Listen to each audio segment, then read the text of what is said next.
मेहमान खुसूसी जनाब प्रोफेसर अरुण कुमार जी को शॉल पहनाए, स्वागत करें आप सभी लोग। जनाब शैलेश सागर जी की को भी शॉल पहनाते हैं उनके।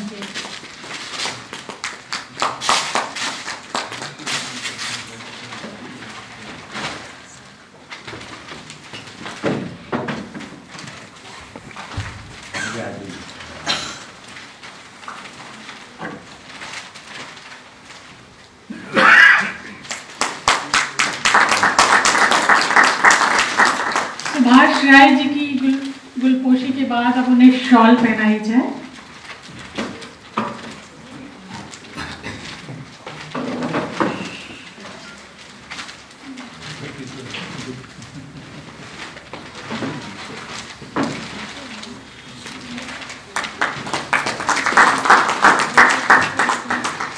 दामोदर दत्त दीक्षित जी को भी शॉल पहना के उनका स्वागत किया जाए।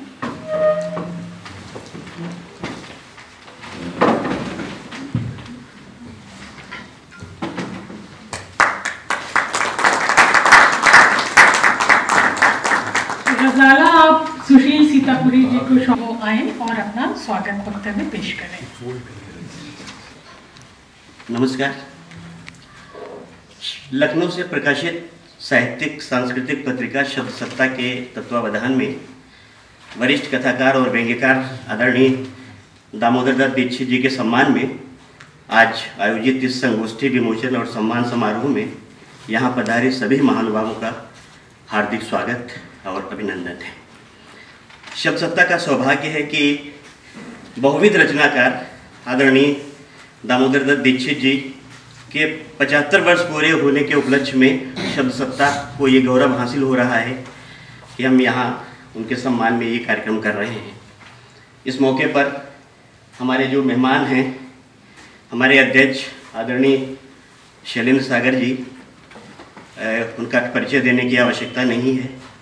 कथाक्रम के जरिए उन्होंने साहित्य जगत में जो उपस्थिति अपनी दर्ज कराई है, मैं खुद उनके कार्यक्रमों का पिछले 20 सालों से 25 सालों से साक्षी रहा हूँ। उनका स्वागत है। ख्याति प्राप्त अर्थशास्त्री, अंतर्राष्ट्रीय ख्याति प्राप्त अर्थशास्त्री प्रोफेसर अरुण कुमार जी का भी हम हृदय की गहराइयों से अभिनंदन करते हैं, स्वागत करते हैं। व्यापक अनुभवों वाले शिक्षा जगत से जुड़े अरुण कुमार जी को हम अपने बीच पा करके प्रसन्न हैं। और सुभाष राय जी के बारे में भी बस इतना ही कहूँगा कि उनका नाम किसी परिचय का मोहताज नहीं है।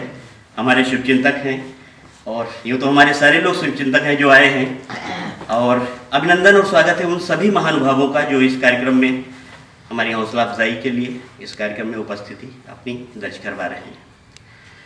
शब्द सत्ता पत्रिका की ओर से ये आयोजन हो रहा है। मैं इस कार्यक्रम का संयोजक हूँ। 2006 से प्रकाशित हो रही शब्द सत्ता पत्रिका ने इस साल अपने प्रकाशन के 19 साल पूरे कर लिए हैं। हमने 2006 से ताजमहल पर केंद्रित विशेषांक की अपनी शुरुआत की थी। बीच में हमारा सफ़र थोड़ा थमा ज़रूर, लेकिन रुका कभी नहीं।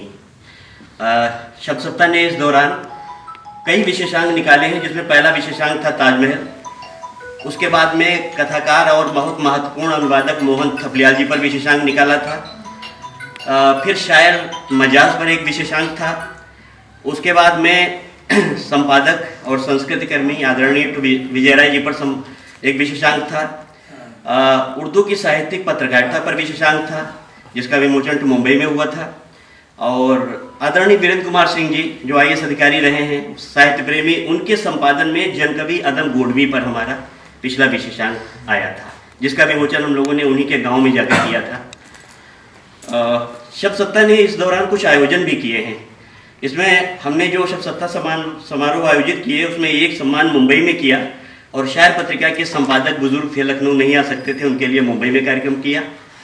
पहाड़ के महत्वपूर्ण रहे पत्रकार उमेश डोभाल की स्मृति में अकेला कार्यक्रम उत्तराखंड से बाहर हुआ 2009 में, वो भी शब्द सप्ताह की ओर से हुआ।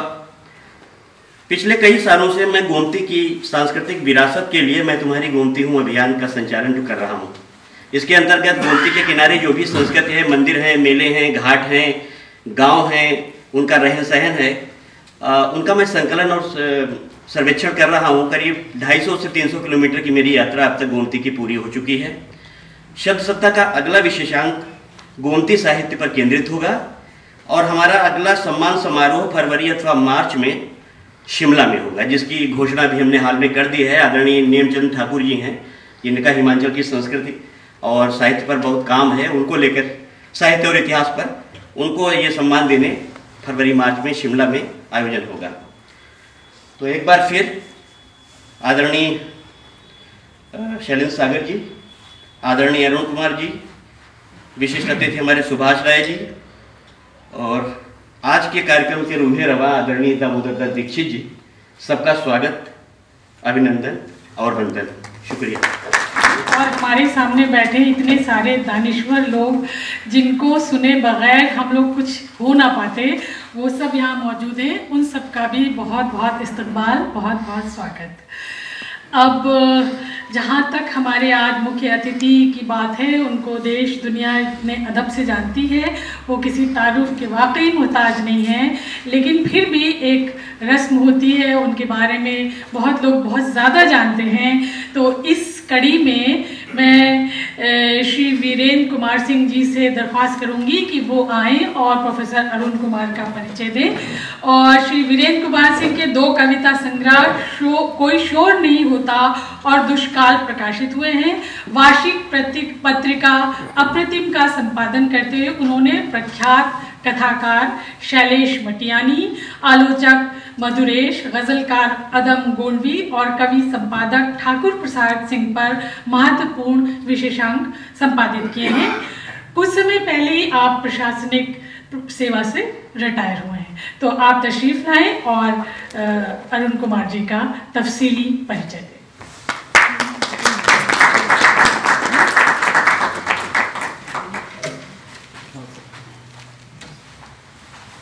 प्रोफेसर अरुण कुमार जी को हम लोग टीवी पर, सोशल मीडिया के विभिन्न प्लेटफॉर्म्स पर, प्रिंट मीडिया में कभी Indian Express, Hindustan Times, Economic Political Weekly, हर जगह आपको हम देखते रहते हैं।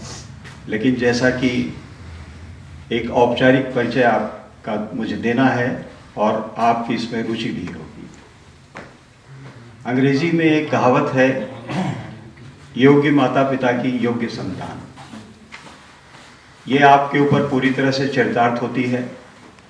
आपके पिताजी इलाहाबाद विश्वविद्यालय में राजनीति शास्त्र के प्रोफेसर थे और माताजी दिल्ली के प्रतिष्ठित लेडी श्री राम कॉलेज में प्राध्यापिका थी। उसी परंपरा का निर्वहन करते हुए 2015 तक आपकी JNU में शैक्षणिक यात्रा रही। 1984 में एसोसिएट प्रोफेसर के रूप में आपने JNU ज्वाइन किया था और करीब 3 दशक तक अध्यापन का कार्य किया। आप की शैक्षणिक यात्रा भी बहुत ही गौरवपूर्ण रही है। दिल्ली हायर सेकेंडरी बोर्ड के आप गोल्ड मेडलिस्ट रहे, दिल्ली यूनिवर्सिटी के भी गोल्ड मेडलिस्ट रहे, मास्टर्स की आपने उपाधि प्रिंसटन विश्वविद्यालय से प्राप्त की और वहीं पर फिजिक्स में आप शोध कार्य कर रहे थे, लेकिन आपने भारत आने का निर्णय लिया और भारत आने के पश्चात आपको ये लगा कि समाज को बेहतर तरीके से कैसे जाना जाए, इसके लिए आप मध्य प्रदेश के होशंगाबाद जिले में गए और वहाँ की एक संस्था से जुड़े और ग्राउंड लेवल पर आपने कार्य किया। उसके पश्चात आप पुनः आपने अपनी शैक्षणिक यात्रा जारी रखी और इकोनॉमिक्स में मास्टर्स की डिग्री प्राप्त करने के पश्चात 1982 में जेएनयू से आपने अर्थशास्त्र में पीएचडी की और आपकी जो पीएचडी की थीसिस का विषय था वो inflation and terms of trade था और उसमें आपने दिखाया अपनी थीसिस में कि किस तरह से सरकारी नीतियां इन्फ्लेशन को प्रभावित करती हैं या उसका एक महत्वपूर्ण कारक होती हैं। आपका शोध प्रबंध बहुत ही महत्वपूर्ण रहा है। इसके पश्चात जैसा कि मैंने आपको बताया कि 1984 में आपने जेएनयू में अपना शिक्षण कार्य का कैरियर प्रारंभ किया जो 2015 तक चला। सेवानिवृत्त होने से पूर्व आप 2014 में जेएनयू टीचर्स एसोसिएशन के अध्यक्ष भी रहे। चूँकि एकेडमिक क्षेत्र में आपकी जो ज़बरदस्त पहचान है उसके पीछे आपकी ये जो अनवरत तपस्या है वो रही है, जिसके परिणाम स्वरूप हम लोगों को और पूरे विश्व को आपने जो ज्ञान दिया है वो आपकी पुस्तकों के माध्यम से हमारे पास पहुंचा है। और मैं ये अवश्य बताना चाहूँगा कि जो पहली आपकी पुस्तक थी the black economy in India, जो 1999 में प्रकाशित हुई और फिर बाद में उसके कई संस्करण हुए, पेंगुइन से छपी, वो एक लैंडमार्क है। और इसकी पृष्ठभूमि उसी समय हो गई थी जब आप एसोसिएट प्रोफेसर थे और सीबीडीटी ने एक कमेटी बनाई थी जो काले धन के बारे में अध्ययन कर रही थी। उसमें आप एक युवा प्रोफेसर के रूप में, एसोसिएट प्रोफेसर के रूप में उसके सदस्य थे और आपने उसमें अलग जाकर समिति के सदस्यों की जो अनुशंसा थी उससे अलग जाकर एक अपना डिसेंटिंग नोट भी दिया था जो बहुत ही महत्वपूर्ण है। ब्लैक इकोनॉमी पर ही फिर आगे इन्होंने कार्य जारी रखा और 2 पुस्तकें आपकी और आई, understanding black economy and black money in India जो 2017 फरवरी में प्रकाशित हुई और फिर 2017 दिसंबर में आपकी महत्वपूर्ण किताब आई डीमोनेटाइजेशन एंड ब्लैक इकोनॉमी। इसके अतिरिक्त 2013 में आपने एक और बहुत महत्वपूर्ण किताब लिखी, Indian economy since independence persisting colonial disruption. ये भी बहुत ही महत्वपूर्ण किताब है और इसने एक व्यापक परिदृश्य में भारतीय अर्थशास्त्र की विवेचना की है। भारत में ही नहीं वरन संपूर्ण विश्व में जो एकेडमिक सर्किल है उसमें आपका बहुत ही सम्मान है। इटली का पाविया विश्वविद्यालय, जर्मनी का हम्बोल्ट और लाइप्जिग विश्वविद्यालय, इन विश्वविद्यालयों में आप विजिटिंग प्रोफेसर के रूप में जुड़े रहे हैं। इसके अतिरिक्त समय समय पर आपने अमेरिका की येल यूनिवर्सिटी, कोलंबिया यूनिवर्सिटी में भी लेक्चर्स दिए हैं। मेक्सिको की UNAM यूनिवर्सिटी में भी आपने व्याख्यान दिया है और मेक्सिको की उस UNAM यूनिवर्सिटी ने आपको प्रतिष्ठित रिकार्डो पुरस्कार भी प्रदान किया है।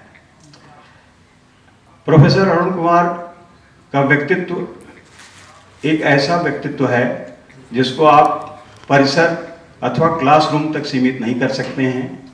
1993, 94 और 94-95 में इन्होंने अल्टरनेटिव बजट लिखा और प्रतिष्ठित नागरिकों के समक्ष उसका प्रस्तुतिकरण किया। करीब 20 वर्षों तक जो अल्टरनेटिव इकोनॉमिक सर्वे आता है, उसके आप सदस्य रहे उस कमेटी के, और भारत सरकार ने या अन्य लोगों ने आपको विभिन्न तरह के दायित्व दिए। इस मामले में मुझे यह जानकर बहुत हर्ष हुआ और आपको भी हर्ष होगा कि तिब्बत की जो निर्वासित सरकार जो भारत में धर्मशाला में है, जब इसने अपना फर्स्ट पे कमीशन बनाया तो उसका सदस्य भी प्रोफेसर अरुण कुमार को बनाया। यह हम लोगों ने बड़े गर्व किया। मैं ये समझता हूँ कि मेरा सौभाग्य भी है कि पिछले महीने भी आप यहाँ कार्यक्रम में आए थे, तो मुझे आपसे इंटरेक्शन करने का और आपके सानिध्य का सुयोग्य प्राप्त हुआ था। आप ये देखिएगा कि भारतवर्ष में बहुत कम ऐसे पब्लिक इंटेलेक्चुअल्स हैं जो अपनी एकेडमिक रुझान और अपनी ज्ञान की जो प्राथमिकता है उसके लिए कोई समझौता नहीं करते। उसमें एक नाम प्रोफेसर अरुण कुमार का भी है।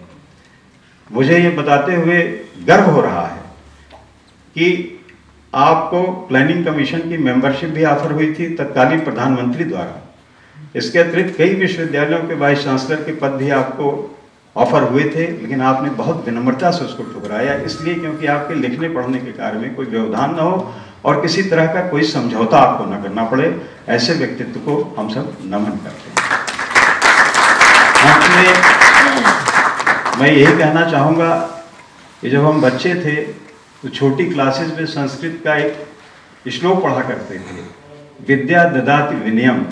आपको देखते हैं तो साक्षात उस श्लोक का अर्थ समझ में आता है कि विद्या किस तरह से आदमी को विनम्र और किस तरह से उदार बना देती है। ये है प्रोफेसर अरुण कुमार। धन्यवाद।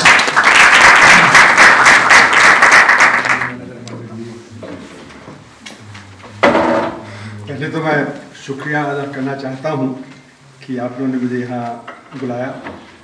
शैलेन जी, सुभाष राय जी, दत्त जी, सीतापुरी जी और नरेश जी और सदस्य जो बैठे हुए हैं सभागार में।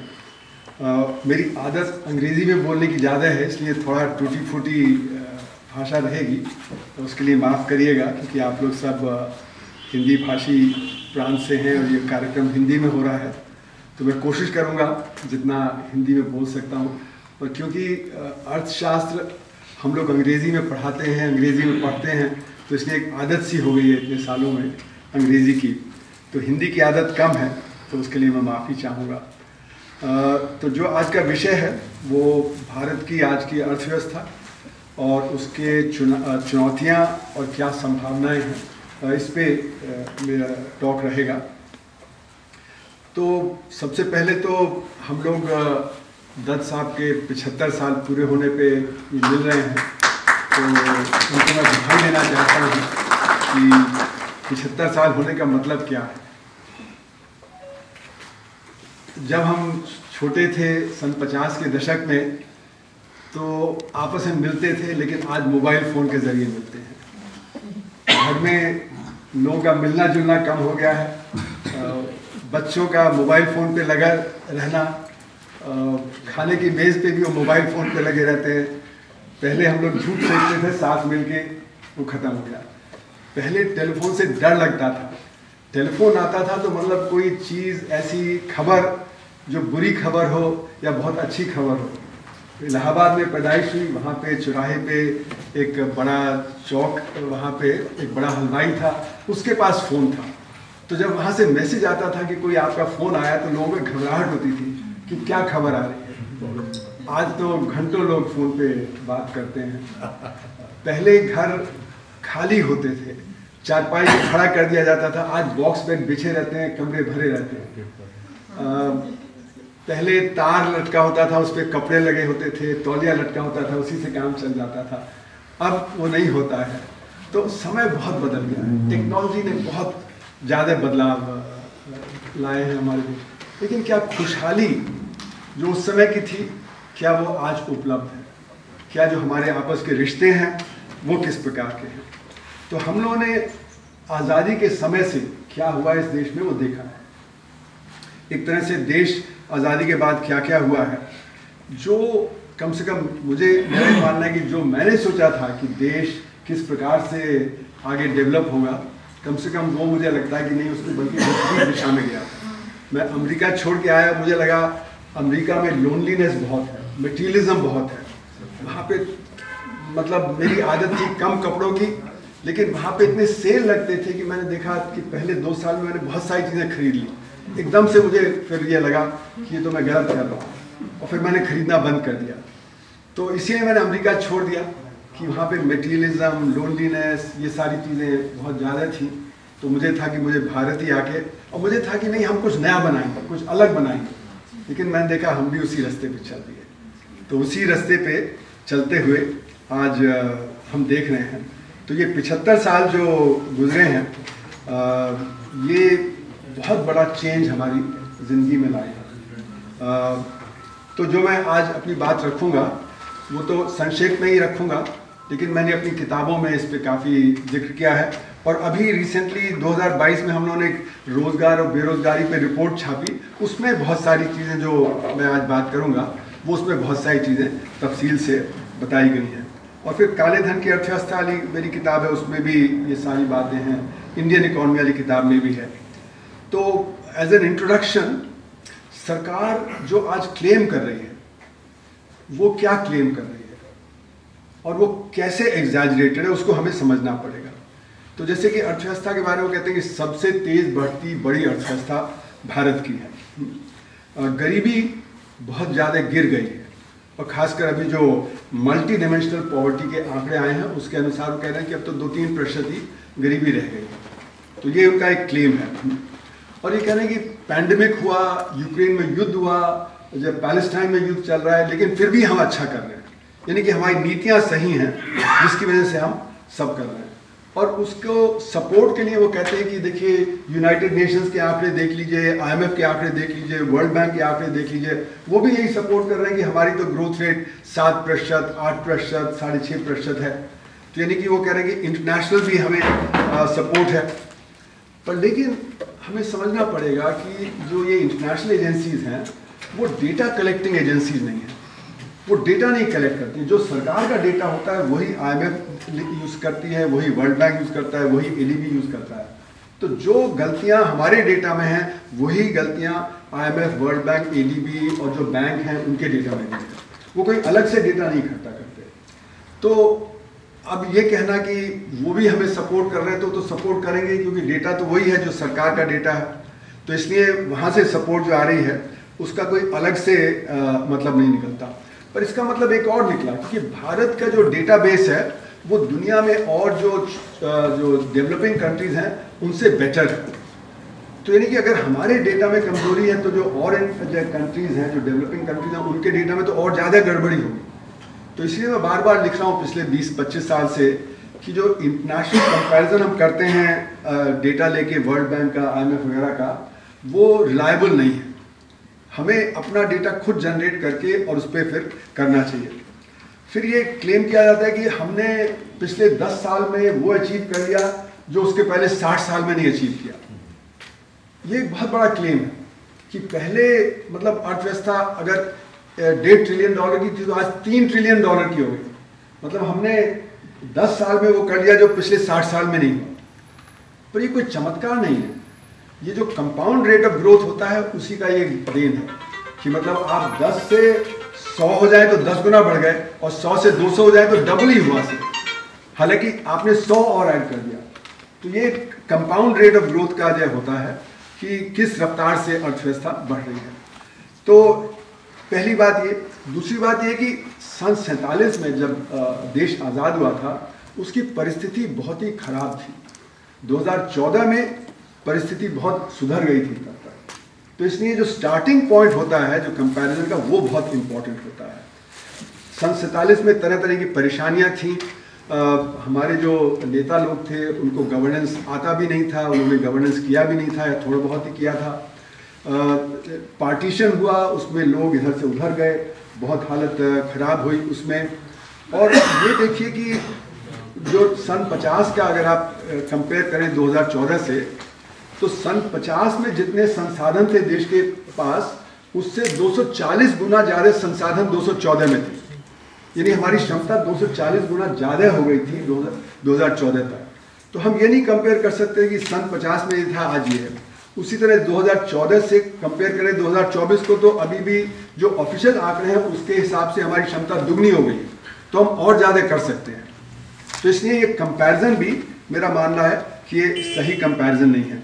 और ये कहना कि अब हम विश्व गुरु हो गए हैं, जबकि हमारी अर्थव्यवस्था में जो प्रति व्यक्ति आय है वो अभी भी 140वें स्थान पे है, तो प्रति व्यक्ति आय हमारी बहुत कम है, उसके हिसाब से भी हम विश्व गुरु नहीं हुए। और दूसरा, टेक्नोलॉजी में हम बहुत पीछे हैं। अगर आप देखें तो चीन टेक्नोलॉजी में बहुत आगे निकल गया है। मतलब चीन से हम हाई टेक्नोलॉजी आइटम्स भी ले रहे हैं और लो टेक्नोलॉजी आइटम्स भी। मतलब एपीआई जो फार्मास्यूटिकल्स के हैं वो भी आते हैं, इलेक्ट्रॉनिक कंपोनेंट्स भी आते हैं, ऑटोमोबाइल कंपोनेंट्स भी आते हैं, पावर प्रोजेक्ट्स के लिए भी आता है। और जो गणेश की मूर्ति और जो पतंग और लटाई और मांझा और गुलाल, ये सब भी आता है। यानी कि हाई टेक्नोलॉजी आइटम भी हैं, लो टेक्नोलॉजी आइटम भी हैं। तो कहीं हम टेक्नोलॉजी में बहुत पीछे रह गए। उसकी वजह यह कि हमारा R&D पे खर्च 0.7% है जीडीपी का, जबकि उनका 3% है जीडीपी का, और उनकी अर्थव्यवस्था हमसे 5 गुनी ज़्यादा है। तो यानी कि वो 20 गुना ज़्यादा R&D पे खर्च कर रहे हैं हम हमारे कंपैरिजन में। और इसीलिए आज वो मैन्युफैक्चरिंग हब हो गए हैं दुनिया के। तो मैन्युफैक्चरिंग में उनका ज़बरदस्त पकड़ है, और इसीलिए वो सारी दुनिया पे है। उनका मतलब जो रिजर्व है वो $3.5 ट्रिलियन का है, और वो सारा उन्होंने कमाया हुआ है। हमारा जो रिजर्व है $650 बिलियन का, वो हमने कमाया नहीं है। हमारा ट्रेड डेफिसिट है, हमारा करंट अकाउंट डेफिसिट है, तो वो हमने बोरो किया हुआ है। ये नहीं कि वो हम उसको लौटाना पड़ सकता है। तो इसलिए उनके रिजर्व में और हमारे रिजर्व में बहुत फर्क है। तो इसलिए मेरा मानना है कि जो R&D में हम जो बहुत पिछड़ गए हैं, अभी हम विश्व गुरु नहीं हैं। अब ग्लोबल इंडेक्सेस ले लें, चाहे वो डेमोक्रेसी इंडेक्स ले लें, हंगर इंडेक्स ले लें, हम बहुत पीछे हैं। तो अभी विश्व गुरु अभी हो नहीं पाए हैं। तो इसलिए सवाल ये उठता है कि हमारे रियल पिक्चर क्या है। तो रियल पिक्चर ये है कि हमारी अर्थव्यवस्था बार बार बढ़ती है, फिर एकदम घटने लगती है। स्लोइंग इकोनॉमी, अभी भी 5.4% हो गई 8% से। फिर इन्फ्लेशन तेज है हमारे देश में। इन्फ्लेशन से जो गरीब आदमी है उसको असर पड़ता है, क्योंकि उसकी जेब से पैसा चला जाता है। आपने अगर चीनी कल 10 रुपए की खरीदी थी और आज 20 रुपए की, तो 10 रुपए अतिरिक्त आपकी जेब से जा रहा है बिजनेस के पास में, तो आपकी जो खुशहाली है वो उतनी कम हो जाती है। फिर बेरोजगारी, बेरोजगारी बहुत है। बेरोजगारी के आंकड़े आते हैं, सरकारी आंकड़ों में 3-4% दिखाया जाता है, CMI के आंकड़ों में 8-9% दिखाया जाता है। लेकिन सबसे बड़ी बात यह कि जो बेरोजगारी हमारे यहाँ है वो तरह तरह की है, उस पर मैं आऊँगा। उसमें अंडर एम्प्लॉयमेंट बहुत है, यानी कि अनएम्प्लॉयमेंट इतना नहीं है जितना अंडर एम्प्लॉयमेंट है, और उसको हम गिनते नहीं हैं। तो वो भी मैं अभी आता हूँ उस पर। और वजह उसकी ये है कि हमारा ध्यान केंद्रित है कैपिटल इंटेंसिव सेक्टर्स पे, यानी जहाँ पे कैपिटल का ज़्यादा इस्तेमाल होता है, लेबर का कम इस्तेमाल होता है, उसी में हम ज़्यादा इन्वेस्टमेंट कर रहे हैं। तो इसलिए कैपिटल का इस्तेमाल तो बढ़ता जा रहा है, लेकिन लेबर का नहीं इस्तेमाल बढ़ रहा, तो लेबर एक तरह से डिस्प्लेस हो रहा है। फिर हमारे यहाँ जो असंगठित क्षेत्र है, जहाँ पे 94% लोग काम करते हैं, वही परेशानी में आ गया है। उसको जो हमारा संगठित क्षेत्र है वो डिस्प्लेस कर रहा है। तो जहाँ पे 94% लोग काम करते हैं वो कम होता जा रहा है, और जहाँ पे 6% लोग काम कर रहे हैं वही बढ़ रहा है। तो इसलिए बेरोजगारी उसकी वजह से है। और जो असंगठित क्षेत्र का सबसे बड़ा हिस्सा है वो है कृषि। तो जो किसानी है वो परेशानी में है। यानी 2004 में एक सर्वे था जिसमें 40% किसानों ने कहा कि किसानी तो घाटे का सौदा है, हम किसानी छोड़ना चाहते हैं। और वो सिचुएशन आज भी है कि जो किसानी है उसमें 85% किसान छोटे किसान हैं, जो 5 एकड़ से कम जमीन जोतते हैं, और उनमें ही सबसे ज़्यादा परेशानी है। तो ये जो किसानी है इसकी परेशानियां बहुत है। फिर गरीबी है, इसी की वजह से असंगठित क्षेत्र की गिरावट की वजह से गरीबी भी आज भी हमें परेशान कर रही है। यानी 5 किलो हम राशन जरूर दे रहे हैं, पर अगर 5 किलो राशन न मिलता होता तो हमें देखना पड़ता कि गरीबी किस प्रकार की है, किस प्रकार के खाने पीने की भी वस्तुओं की परेशानी है। फिर असंगठित क्षेत्र में गिरावट, संगठित क्षेत्र बढ़ रहा है, तो उसके चलते हुए गैर बराबरी, इनइक्वालिटी बढ़ रही। तो इनइक्वालिटी बेतहाशा बढ़ रही, और इसका असर फिर हमारी अर्थव्यवस्था पे दोबारा होता है। फिर हमारे यहाँ काले धन की अर्थव्यवस्था बहुत तेज है। जब सन 55-56 में कैलडोर साहब आए थे हमारे देश में, तो उन्होंने बताया कि 4 से 5% काली अर्थव्यवस्था है। उसके बाद वांचू कमेटी ने बताया कि 7% हो गई 1970 में। फिर जिस स्टडी के साथ मैं जुड़ा था, national institute of public financial policy, उसने बताया 18 से 21% हो गई थी बाय 1980। फिर मेरी किताब में मैंने बताया 95-96 में वो 40% हो गई। और फिर मेरा जो EPW में आर्टिकल 2016 में आया, उसमें मैंने दिखाया कि वो 62% हो गई। यानी अगर मान लें कि 2012-13 के बाद न बढ़ी न घटी, तो आज 300 लाख करोड़ की अर्थव्यवस्था में 182 लाख करोड़ की काली कमाई है, यानी बहुत बड़े लेवल की है। और इसका असर क्या होता है? इसका असर होता है नीतियां, जो नीतियां हैं वो फेल कर जाती हैं। जैसे कि राजीव गांधी ने कहा था 88 में कि जब हम 1 रुपया भेजते हैं ऊपर से तो 15 पैसे नीचे पहुंचता है। यानी कि जो स्कूल आपको बनाना है 1 साल में, वो 7 साल में बनेगा। तो नीति अपने आप फेल हो जाती है। तो ब्लैक इकोनॉमी के चलते जो हमारे यहाँ नीतियाँ सक्सीड करनी चाहिए थी, वो सक्सीड नहीं की, तो इससे फेलियर हुआ बड़े लेवल पे। फिर इसके चलते हुए, काली कमाई के चलते हुए बहुत सारा पैसा देश से बाहर निकाल लिया जाता है, जिसको हम बोलते हैं फ्लाइट ऑफ कैपिटल। तो ये फ्लाइट ऑफ कैपिटल बहुत है। एक गरीब देश से कैपिटल बाहर जा रहा है, जितना कैपिटल बाहर से आया उससे ज़्यादा कैपिटल देश से बाहर निकल गया। तो इसके चलते हुए हमारा बैलेंस ऑफ पेमेंट गड़बड़ा जाता है और हमारा रुपया कमज़ोर हो जाता है। तो जो रुपये की कमज़ोरी है उसके पीछे भी काली कमाई और उसके चलते हुए, अब इसका डेटा तो वैसे नहीं मिलता, पर इसका डेटा हमारे पास पिछले सालों में आया जब विदेशी बैंकों का डेटा चोरी करके ICIJ जो इंटरनेशनल जो कंसोर्टियम ऑफ जर्नलिस्ट है उन्होंने दिया। तो वो चाहे फावियानी का डेटा था, वो चाहे ब्रिटिश वर्जिन आइलैंड का डेटा था, चाहे पैनामा पेपर्स का था, चाहे पैराडाइज पेपर्स का था, सब जगह से नाम निकले हैं कि भारतीयों का जो अमीर भारतीय हैं उनका पैसा बाहर है, कितना पैसा बाहर है। और 90 टैक्स हेवन है। तो 1, 2, 3, 4 नहीं है, उसमें आप देखिए डेलावेयर अमेरिका में वो भी एक टैक्स हेवन है, ऑस्ट्रिया भी टैक्स हेवन है, मलेशिया भी टैक्स हेवन है। तो टैक्स हेवन के जरिए पैसा बाहर निकाल लिया जाता है और वो बाहर रख लिया जाता है। तो कैपिटल देश से बाहर जा रहा है, जितना आ रहा है उससे ज्यादा बाहर जा रहा है, तो उससे भी गरीबी पे असर पड़ता है। इस सब के चलते हुए हमारे जो राज्य हैं, प्रांत हैं, स्टेट्स हैं, उनमें आज एक क्राइसिस है, उनके पास साधन कम है। जबकि एक्चुअल में जो शिक्षा, स्वास्थ्य, रोजगार वगैरह है वो कार्यक्रम स्टेट्स को ज़्यादा परफॉर्म करना है बनस्पत सेंटर के। तो स्टेट्स का डेट जो है, वो ऋण जो है वो काफ़ी बढ़ा हुआ है। और क्योंकि डेटा हमारा सही नहीं है, तो हमारी जो नीतियाँ हैं वो गलत डेटा के आधार पर नीतियाँ बनाई जा रही हैं। तो अगर गलत आधार पर हम नीतियाँ बनाएंगे तो नेचुरली वो नीतियाँ कामयाब नहीं होंगी। एक तरफ तो काली जो हमारी कमाई है उसकी वजह से नीतियाँ फेल कर रही हैं, दूसरा हमारा डेटा सही नहीं है उसकी वजह से नीतियाँ फेल कर जाती हैं। तो हमारे देश में नीतियाँ बड़े लेवल पे फेल करती हैं। जो अचीव करना है, जिसको चिदम्बरम साहब ने कहा था अपने 2005 के बजट में, expenditures don't lead to outcome. हम खर्च तो करते हैं पर उससे जो परिणाम नहीं मिलता है, आउटकम नहीं आता है। तो ये पॉलिसी फेलियर बहुत ज़्यादा है। अच्छा, पॉलिसी फेलियर तो एक है, लेकिन 2014 के बाद हमने पॉलिसी इंड्यूस क्राइसिस भी किया, मतलब नोटबंदी कर दी जिसकी जरूरत नहीं थी, और उससे बहुत बड़ा क्राइसिस हुआ क्योंकि अर्थव्यवस्था ठप पड़ गई। तो वो जो ठप पड़ी उसके अगले साल हमने GST कर दिया। GST से भी असंगठित क्षेत्र को बड़ा जबरदस्त धक्का लगा, और उसके अगले साल NBFC क्राइसिस आ गया 2018 में। तो 2016, 2017, 2018 और 2020 में हमारा पैंडेमिक आ गया। ये 4 जो बड़े क्राइसिस आए, ये पॉलिसी इंड्यूस क्राइसिस है। पॉलिसी की वजह से क्राइसिस हुए। जो 2007-8 का जो ग्लोबल क्राइसिस था वो तो विदेश से आया था, लेकिन हमारे यहाँ हमने अपने यहाँ ही क्योंकि गलत नीतियाँ अपना ली तो वो क्राइसिस हो गया। उससे असंगठित क्षेत्र को बड़ा भारी नुकसान हुआ। तो इस सब पे चलते हुए हमारे यहाँ जो इन्वेस्टमेंट है, इन्वेस्टमेंट का स्लो डाउन हुआ है। जब इन्वेस्टमेंट ज़्यादा होता है तो ग्रोथ ज़्यादा होती है, इन्वेस्टमेंट कम होता है तो ग्रोथ भी कम हो जाती है। तो ग्रोथ पे असर पड़ा, और ये जो असर पड़ा पब्लिक सेक्टर पे भी असर पड़ा, क्योंकि पब्लिक सर्विसेज उस लेवल पे नहीं है। शिक्षा है, स्वास्थ्य है, पीने का पानी है, ये सही लेवल पे हम नहीं दे पा रहे हैं अपने जनता को। और इसका सबसे बड़ा उदाहरण है एसर रिपोर्ट्स, जिसको असर reports, ASER, annual status education report. वो दिखा रहा है कि 40% बच्चे जो 14 से 18 साल की उम्र के हैं वो दूसरी जमात की पढ़ाई लिखाई और गणित नहीं कर पाते हैं, तो ड्रॉप आउट कर जाएंगे। तो मेरा मानना है कि हमारे जो शिक्षा व्यवस्था है उसमें महज 5% बच्चे हैं जिनको कुछ अच्छी शिक्षा मिलती है, बाकी बच्चों को अच्छी शिक्षा नहीं मिलती, वो ड्रॉप आउट कर जाते हैं या उनमें वो कैपेबिलिटी नहीं डेवलप कर पाते हम जो कैपेबिलिटी होनी चाहिए।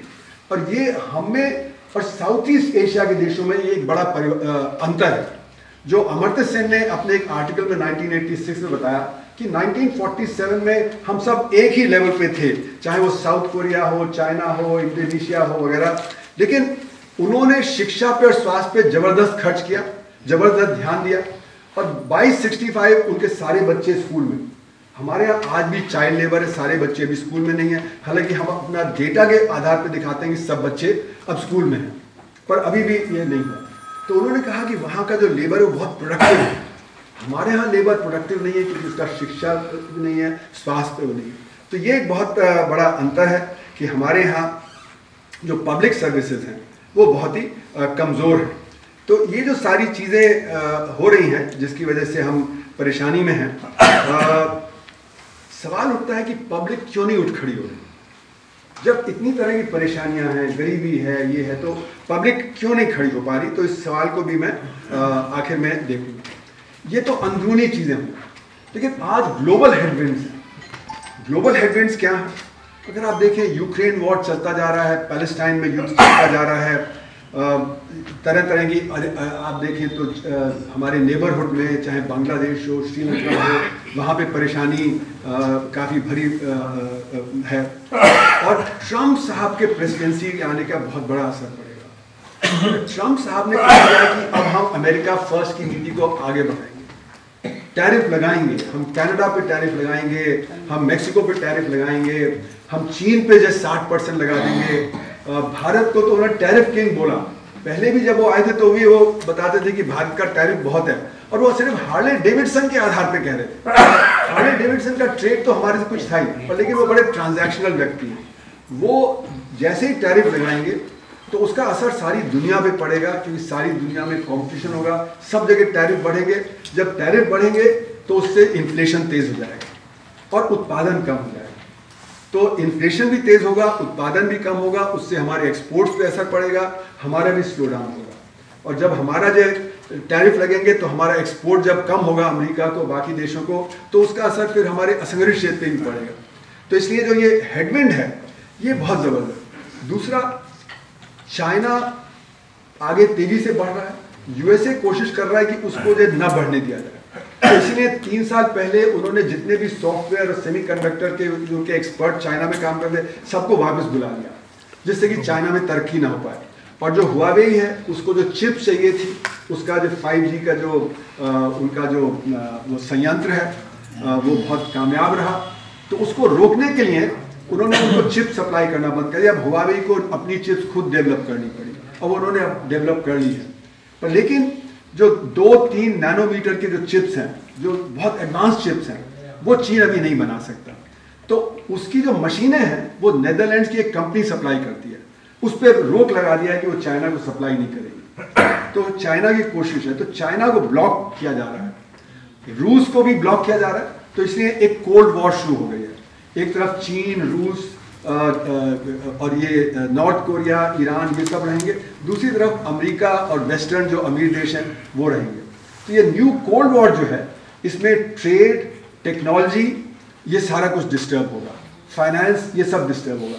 तो ये एक बहुत बड़ा चैलेंज है क्योंकि हम बीच में फंस जाएंगे, क्योंकि ना तो हम इस ब्लॉक के साथ जा सकते हैं ना उस ब्लॉक के साथ पूरी तरह, क्योंकि अभी भी हमारा जो डिफेंस इक्विपमेंट है 60% वो रूस का है, जो एडवांस इक्विपमेंट है। तो हम रूस का भी साथ नहीं छोड़ सकते। और जो नया इक्विपमेंट हम 2005 के बाद से ले रहे हैं वो फ्रांस और अमेरिका से आ रहा है, वहाँ पे भी हम नहीं कर पाएंगे। तो ये हम बीच में इस समय एक तरह से फंसे हुए हैं कि कैसे करें। उसकी वजह ये है कि हमने टेक्नोलॉजी सही समय पे डेवलप नहीं की। अगर सही समय पे टेक्नोलॉजी डेवलप की होती तो हमारी भी एक ऑटोनॉमी होती, पर आज हम टेक्नोलॉजी के लिए डिपेंडेंट हैं उनके ऊपर। मैं सुखोई एयरक्राफ्ट के जो प्राइसिंग की कमेटी था उसका हेड था, इंडो रशियन कमेटी का 2012-13 में। तो मैंने देखा कि किस प्रकार से सुखोई हम 1994-95 से कर रहे हैं, लेकिन अभी उसकी जो क्रिटिकल 30% पार्ट है वो हमको इम्पोर्ट करने पड़ रहे हैं, वो हम नहीं बना पा रहे हैं। तो अभी इंजन जो है, जो कावेरी इंजन जो हमें बनाना था, वो इंजन फुल्ली पावर्ड नहीं है, तो इसलिए हम G404 इंजन जो अमेरिका का G का इंजन है उसका इस्तेमाल कर रहे हैं, लेकिन वो भी अंडर पावर्ड है। तो अब G414 का इंजन हम ले रहे हैं, पर लेकिन G414 इंजन थोड़ा बड़ा है, तो अब हमें सारा रिकॉन्फिगर करना पड़ रहा है लाइट कॉम्बैट एयरक्राफ्ट को, तो वो अभी तैयार नहीं है। तो इसलिए अभी भी हम निर्भर हैं। और G404 जो टेक्नोलॉजी थी वो 80s की थी, और G414 जो टेक्नोलॉजी है वो 90s की टेक्नोलॉजी है। अभी भी अमेरिका हमको 2010 की टेक्नोलॉजी देने को तैयार नहीं है। और ये बात समझ लीजिए कि टेक्नोलॉजी कोई देता नहीं है। मेरा एक बार झगड़ा हुआ था, फर्स्ट सेक्रेटरी अमेरिकन एम्बेसी की थी, उन्होंने हमें डिनर पे इनवाइट किया था, तो मैंने उनसे कहा, 1991 की बात थी, कि आप हमें पोटैटो चिप वगैरह की टेक्नोलॉजी तो दे रहे हो, सॉफ्ट ड्रिंक की, पर जो असली टेक्नोलॉजी वो नहीं दे रहे। तो उन्होंने कहा, professor Kumar, let it be clear to you, we will never let you enter the house that we have built. Technology में हम आपको नहीं घुसने देंगे, हम आपको टेक्नोलॉजी नहीं देंगे। तो जो हाई टेक्नोलॉजी है वो कोई आपको नहीं देता, वो आपको खुद डेवलप करनी पड़ती है। अगर आप नहीं डेवलप करेंगे तो आप पीछे रह जाएंगे। तो हम दो ब्लॉक्स के बीच में आज स्क्वीज होते चले जा रहे हैं। तो इसका इम्पैक्ट क्या होगा, ये जो ग्लोबल हेडविंड है, जो हमारी अंदरूनी समस्याएं हैं वो और ज़्यादा बढ़ जाएंगी। वो चाहे इन्फ्लेशन की हो, वो चाहे जो बैलेंस ऑफ पेमेंट की हो, और जो हमारा असंगठित क्षेत्र है उस पर और ज़्यादा प्रहार होगा, और जो गरीबी है वो उससे बढ़ेगी। तो इसलिए मेरा मानना है कि जो इंटरनल और एक्सटर्नल प्रॉब्लम्स हैं, ये दो मिल के हमें और ज़्यादा परेशानी की दिशा में लेती चली जाएंगी। इसका बजट पे असर पड़ेगा, लेकिन मैं ये क्या बजट पे असर पड़ेगा उसको मैं छोड़ देता हूँ, नहीं तो समय बहुत ज़्यादा हो जाएगा, मुझे समय भागता चला जा रहा है और समय की पाबंदी होती है। तो आज जो हमारा अर्थव्यवस्था है उसमें एक इकोनॉमिक डिवाइड है। ये इकोनॉमिक डिवाइड क्या है और डेटा उसके बारे में क्या है उसको समझना है। तो जो असंगठित क्षेत्र और संगठित क्षेत्र है, इसमें जो अंतर है उसको हमें समझना पड़ेगा। ये जो है, तो जीडीपी का जो डेटा होता है जिससे हम मापते हैं कि हमारी अर्थव्यवस्था किस प्रकार से चल रही है, उस जीडीपी के डेटा में असंगठित क्षेत्र का डेटा बहुत कम है, और क्योंकि बहुत कम है तो उसको हम गिन नहीं रहे। तो जो असंगठित क्षेत्र में गिरावट है वो हमारे जीडीपी के डेटा में रिफ्लेक्ट नहीं हो रही। हमारा जो जीडीपी का डेटा है वो संगठित क्षेत्र का डेटा है, सिवा कृषि को छोड़ दीजिए। लेकिन कृषि में भी ये अब समझ में आ गया कि हमारा कृषि का डेटा भी सही नहीं है। उदाहरण के तौर पे पिछले साल देख लें तो सरकार कह रही थी कि कृषि ने बहुत अच्छा किया है, हमारा रिकॉर्ड उत्पादन हुआ है। अब रिकॉर्ड उत्पादन हुआ है तो दाम गिर जाने चाहिए, लेकिन दाम तेजी से बढ़ रहे थे। तो हमने क्या किया, हमने एक्सपोर्ट पहले वीट का बैन किया और फिर पैडी का बैन कर दिया, और फिर भी दाम बढ़ते चले गए। तो रिकॉर्ड उत्पादन होने से ही गिरने चाहिए थे, एक्सपोर्ट बैन लगाने से ही गिर जाने चाहिए थे, लेकिन नहीं। तो इसका मतलब हमारा उत्पादन उतना नहीं था जो सरकार कह रही है। अगर उत्पादन उतना होता तो दाम नहीं बढ़ने चाहिए थे। तो हमारा जो कृषि का भी जो डेटा है वो सही नहीं है। फिर मैंने एक लेख लिखा, उसमें बताया कि हमारे जो असंगठित क्षेत्र है उसमें 39 सब सेक्टर्स हैं। वो 39 सब सेक्टर्स को हम कैसे नापते हैं, संगठित क्षेत्र के डेटा क्या करते हैं। असंगठित क्षेत्र का डेटा उपलब्ध नहीं है, यानी कि हम प्रॉक्सी करते हैं असंगठित क्षेत्र के डेटा को थ्रू संगठित क्षेत्र का डेटा। तो यानी कि एक गिरते हुए सेक्टर को हम प्रॉक्सी कर रहे हैं एक बढ़ते हुए सेक्टर से, तो जो गिरावट है वो खत्म हो जाएगी, तो जीडीपी अच्छा बढ़ता हुआ दिखेगा। तो इसलिए ये मेरा मानना है कि हमारा जो डेटा है वो सही नहीं है, और उसकी वजह से जो इकोनॉमिक डिवाइड है जो बढ़ता चला जा रहा है वो हमारे डेटा में ठीक से सामने नहीं आ रहा है। फिर पहली तो बात ये होगी कि हमारा डेटा नहीं। दूसरा, ये मैंने बताया कि 4 शॉक लगे अर्थव्यवस्था को। 4 शॉक मतलब नोटबंदी का 2016 में, जीएसटी का 2017 में, 2018 में एनबीएफसी का क्राइसिस, एनबीएफसी मतलब नॉन बैंकिंग फाइनेंस कंपनियों का जो क्राइसिस था, और चौथा जो सडन लॉकडाउन हमने किया 2020 में जिसका असर असंगठित क्षेत्र पर पड़ा। अब ये जब अर्थव्यवस्था में शॉक लगता है तो आपका जो तरीका होता है जीडीपी नापने का वो डिस्टर्ब हो जाता है, क्योंकि हमारे पास डेटा जो होता है वो हम कहते हैं पिछले साल के डेटा को हम अगले साल इस्तेमाल कर लेंगे, लेकिन अगर शॉक लगा तो इस्तेमाल करना सही नहीं है। तो हमारा जो मेथडोलॉजी है जिसमें हम शॉक की वजह से प्रोजेक्ट नहीं कर सकते, या उस डेटा को जो पहले का डेटा उसको उसी तरह से आगे यूज नहीं कर सकते हैं, तो वो जो हमारा मेथड भी गड़बड़ा जाता है। तो इसलिए मेरा मानना है कि ये जो शॉक के बाद हमें जो अपनी मेथडोलॉजी बदलनी चाहिए थी, वो जो हमने मेथडोलॉजी नहीं बदली, उसका भी असर यही हुआ है कि गड़बड़ है हमारा डेटा। अब इसका उदाहरण क्या दे सकते हैं हम कि कितना गड़बड़ है? तो ये मान के चलिए कि नोटबंदी के समय हमने सबने देखा, मार्केट बंद हो गए, उत्पादन कम हो गया। और मैं गया था ग्वालियर मार्च 2017 में। तो मैं कहा कि होलसेल मार्केट चलते। होलसेल मार्केट 12 बजे तक खुला नहीं था, वहाँ पे लोग बाहर बैठे हुए थे दुकानदार। तो मैंने कहा दुकानें क्यों नहीं खोली? साहब ग्राहक तो आ ही नहीं रहा, तो हम दुकान खोल के क्या करेंगे? यानी कि मार्च 2017 में नोटबंदी के बाद भी मार्केट पूरी तरह काम नहीं कर रहा था। फिर मैं लेबर चौक गया 12 बजे देखा लोग वहाँ पे भीड़ जमा थी। तो नॉर्मली लेबर चौक पे जाइए तो अगर सुबह 8-9 बजे वो आते हैं, अगर 10 बजे तक काम नहीं मिला तो चले जाते हैं। पर 12 बजे तक उन्होंने कहा साहब काम ही नहीं मिल रहा, अगर हमें आधे दिन का भी काम मिल जाए तो हम ले लेंगे। यानी कि लेबर चौक भी और वो भी। फिर मैंने अपनी किताब में आज़ादपुर मंडी का डेटा दिया। तो नोटबंदी के दौरान जितना फल और सब्जी पहले आता था उसका आधा भी नहीं आता था, वो खेत में ही सड़ जा रहा था। पूना से रिपोर्ट आई कि जो फूल उगाते थे उनका फूल खेत में ही सड़ जा रहा था क्योंकि वो काट नहीं रहे। शिमला मिर्च पंजाब में 1 रुपए किलो बिक रही थी, लोगों ने सड़क पे फेंक दिया क्योंकि वो मतलब दाम ही नहीं मिल रहा था, जो ट्रांसपोर्ट का दाम ही नहीं।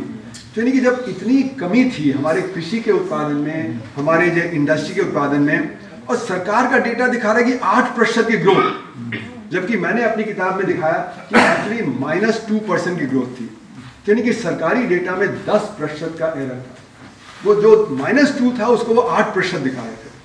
तो ये दिखा रहा है कि कितना हमारा जो डेटा है वो कितना गलत है, और वो डेटा के गलत होने से जो परेशानी बढ़ जाती है।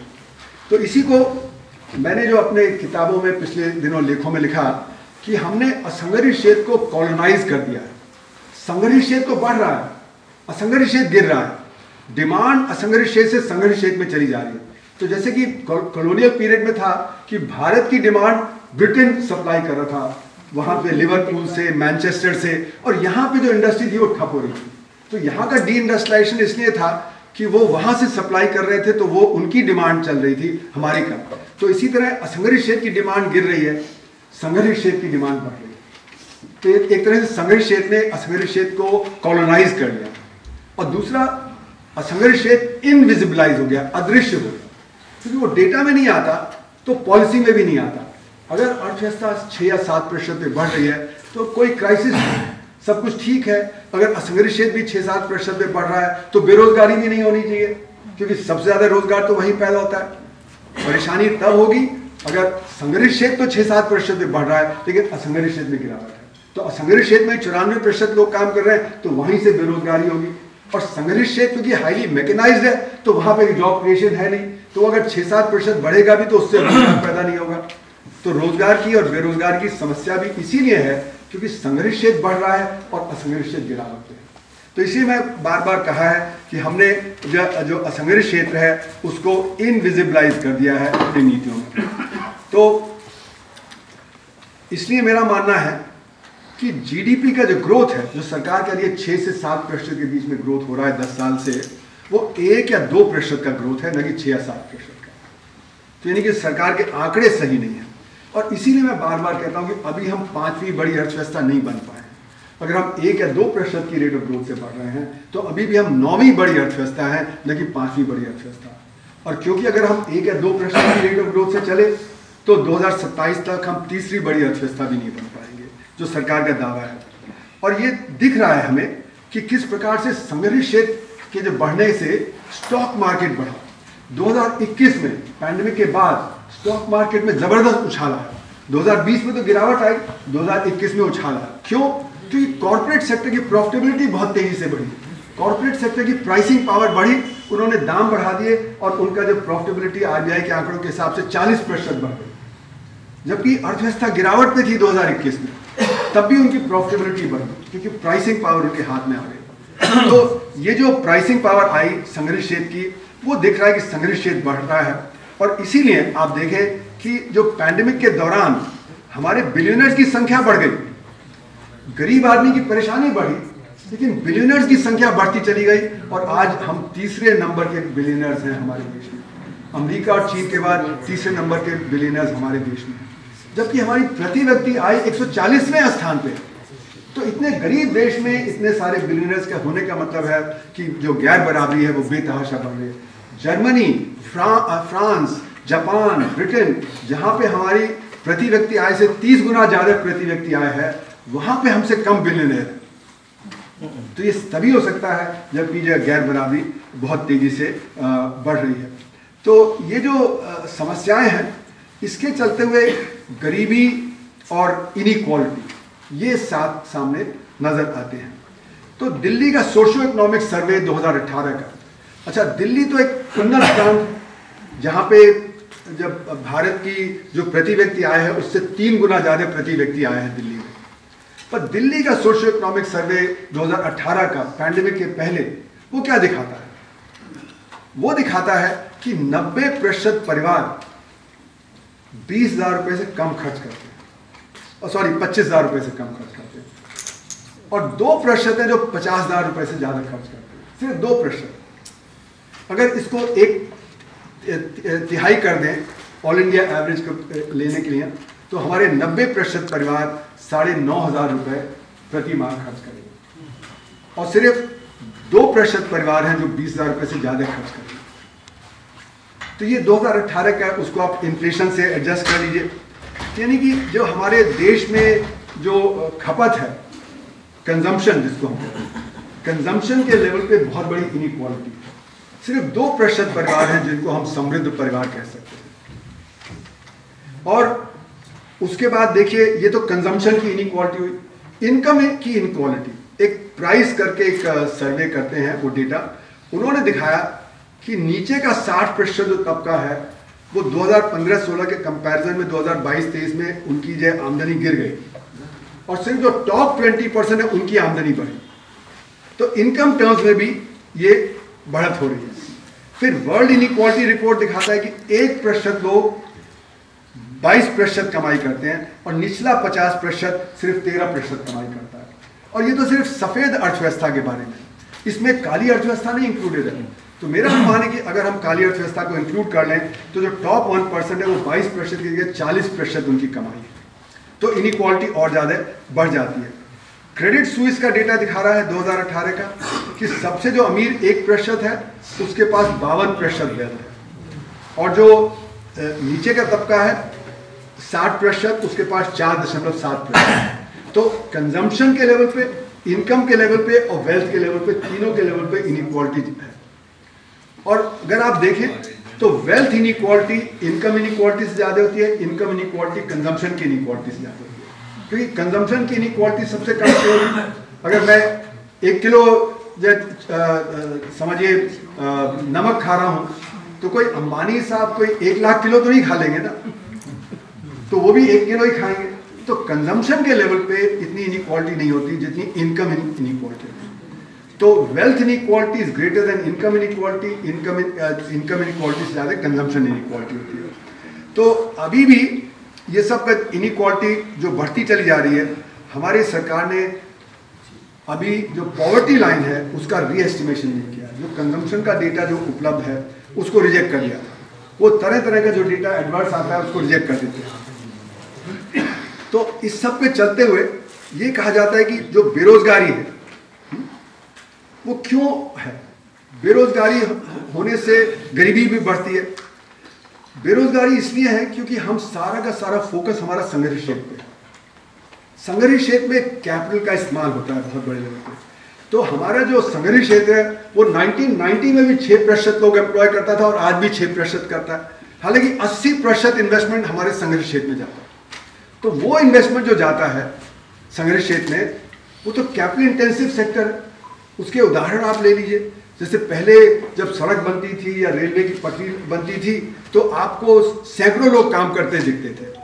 कि आज क्या है कि बड़े बड़े बुलडोजर्स, क्रेन्स, ट्रैक्टर्स, इनके चलते हुए 10 लोग काम करते दिखते हैं।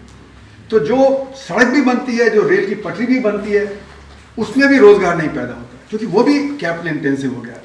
और फिर बैंक देख लीजिए, बैंक में पहले हम लोग सब काम 1990 में करने के लिए अंदर जाते थे, पैसा निकालना है, 5 लोग भरवाना है, सब करना है। आज सब मोबाइल पे हो जाता है काम, आपको बैंक जाने की जरूरत नहीं। तो बैंकों का काम 1000 गुना बढ़ गया और वहाँ पे एम्प्लॉयमेंट आधा हो गया। ट्रेड सेक्टर देख लीजिए, तरह तरह के सेक्टर्स में अगर आप देखें तो ये हो गया। तो जो 94% जो असंगठित क्षेत्र के जो लोग काम करने वाले हैं, 46% कृषि के हैं और 48% नॉन एग्रीकल्चर अनऑर्गेनाइज सेक्टर में है। लेकिन इन्वेस्टमेंट 80% संगठित क्षेत्र में है। तो 6% लोगों के लिए 80% इन्वेस्टमेंट जा रहा है और 20% के लिए बाकी जा रहा है। 94% के लिए 20, उसमें भी कृषि में 46% के लिए सिर्फ 5% जा रहा है। तो 46% लोगों के लिए 5% इन्वेस्टमेंट है और 6% के लिए 80% है। तो उससे गैर बराबरी बहुत तेजी से बढ़ रही है और रोजगार पैदा नहीं हो रहा है। तो ये जो परेशानी है, इसके चलते हुए मैं कहता हूं कि हमने अपनी रिपोर्ट में दिखाया कि 320 मिलियन हैं जिनके पास कुछ काम है, 140 करोड़ में से 32 करोड़ के पास, लेकिन 28 करोड़ है जिनके पास काम नहीं है या ढंग का काम नहीं है। तो हम लोगों ने बताया कि 4 तरह की बेरोजगारी है। एक तो आप काम ढूंढ रहे हैं, काम नहीं मिल रहा है। एक आप काम कर रहे हैं लेकिन आपको 8 घंटे का काम नहीं मिल रहा है।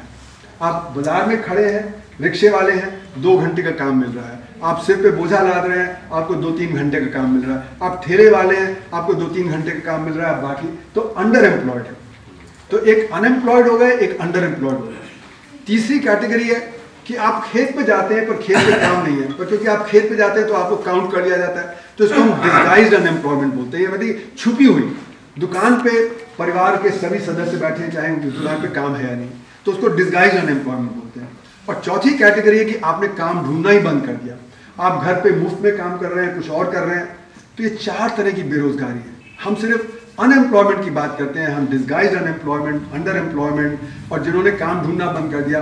तो जितनी भी बड़ी अर्थव्यवस्था है, अमेरिका हुआ, ब्राजील हुआ, चीन हुआ, वहाँ पे जो लेबर फोर्स पार्टिसिपेशन रेट है वो 70% के करीब है। हमारे यहाँ ILO की डेफिनेशन के अकॉर्डिंग वो 45% है, यानी 15% कम लोग काम में। तो ये बहुत बड़ी समस्या है। और जितना आप देखें काम नहीं मिलेगा लोगों को, तो उतनी पारिवारिक जो गरीबी है वो और बढ़ जाती है।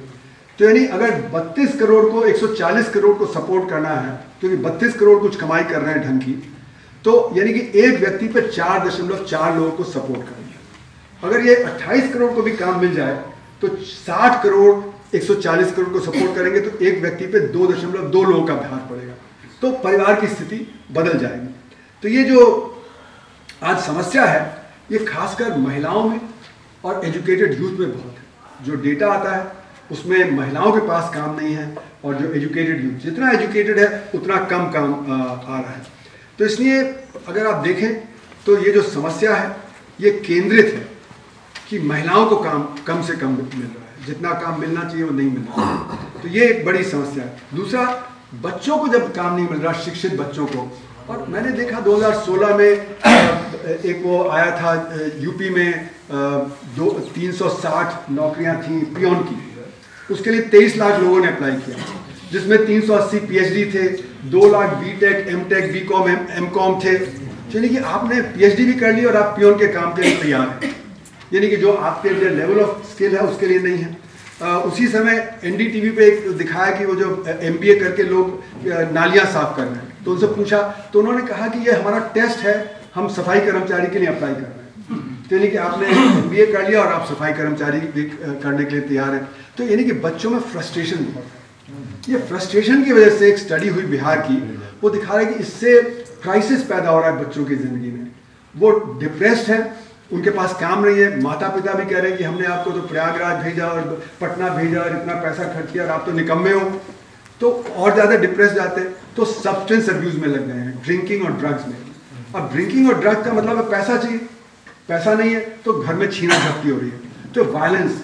तो मैं भी भलसवार दिल्ली के बगल में है, वहाँ पे कई बार गया, मैंने देखा कि वहाँ पे महिलाएं यही शिकायत करें कि हमारे बच्चे बिगड़ जा रहे हैं, काम नहीं है, सारा टाइम मोबाइल पे लगे हैं, मोबाइल से और डिप्रेशन बढ़ता है। तो यानी कि जो बच्चों की हालत है वो बिगड़ती चली जा रही है। अब जो असंगठित क्षेत्र में है वहाँ की हालत क्या है? ई श्रम पोर्टल सरकार ने सेटअप किया। क्यों सेटअप किया?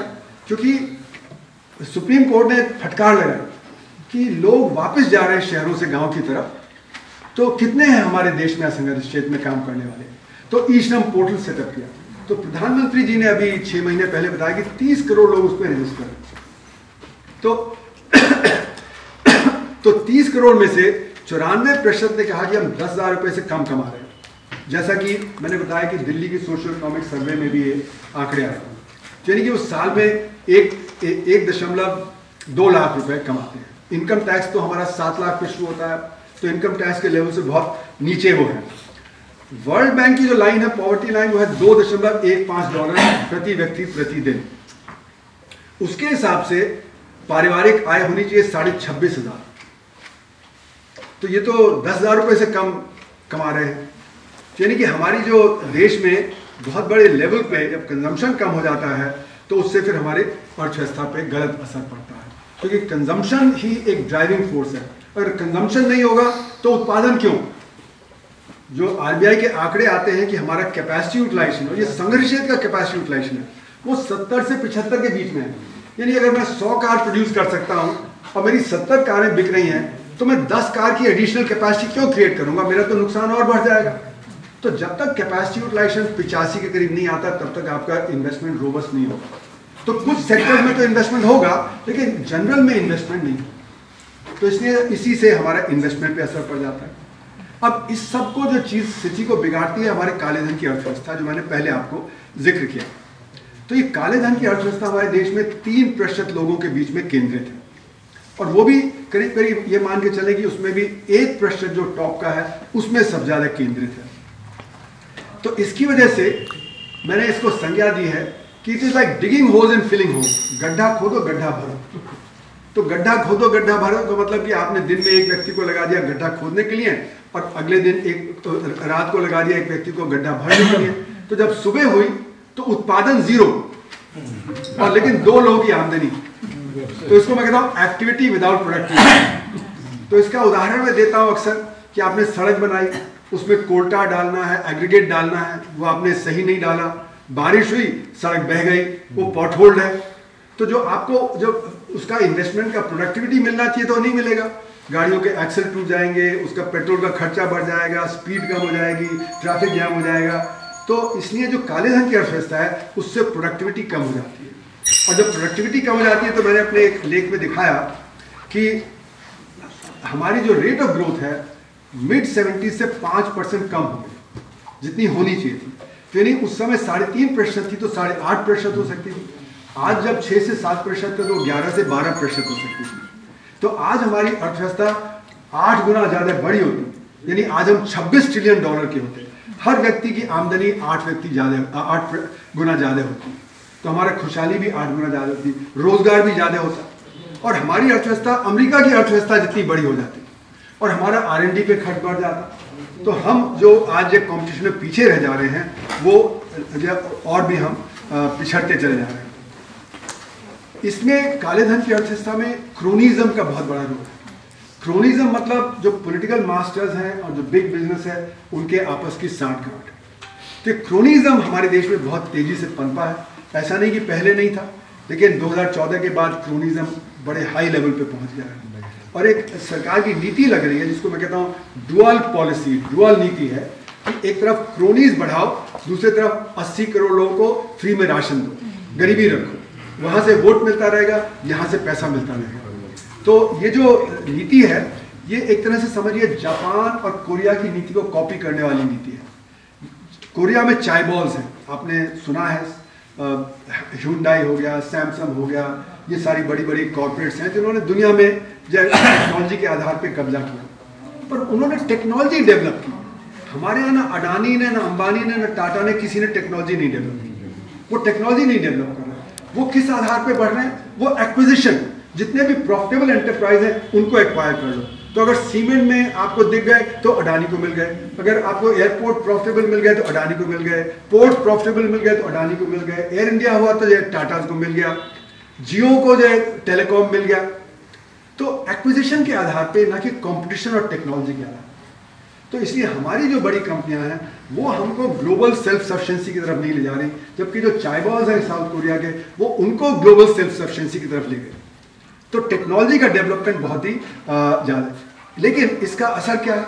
इसका असर ये है कि हमारे यहाँ कंपटीशन खत्म हो गया। जो भी प्रॉफिटेबल कंपनी है, जो भी बिजनेस वाला प्रॉफिटेबल कंपनी चला रहा है, उसको खतरा है कि कल मुझे एक्वायर ना कर लिया जाए। और प्रेशर डाल के जैसे बॉम्बे का एयरपोर्ट एक्वायर किया गया, वो ईडी की रेड हो गई, आईटी की रेड हो गई, उन्होंने बेच दिया अडानीज को। तो ये जो इन्वेस्टमेंट क्लाइमेट है प्राइवेट सेक्टर की, वो डिटेरियोरेट की। इसके चलते हुए हमारे यहाँ 2014 से 2019 तक 23,000 हाई नेटवर्थ इंडिविजुअल देश छोड़ के चले गए।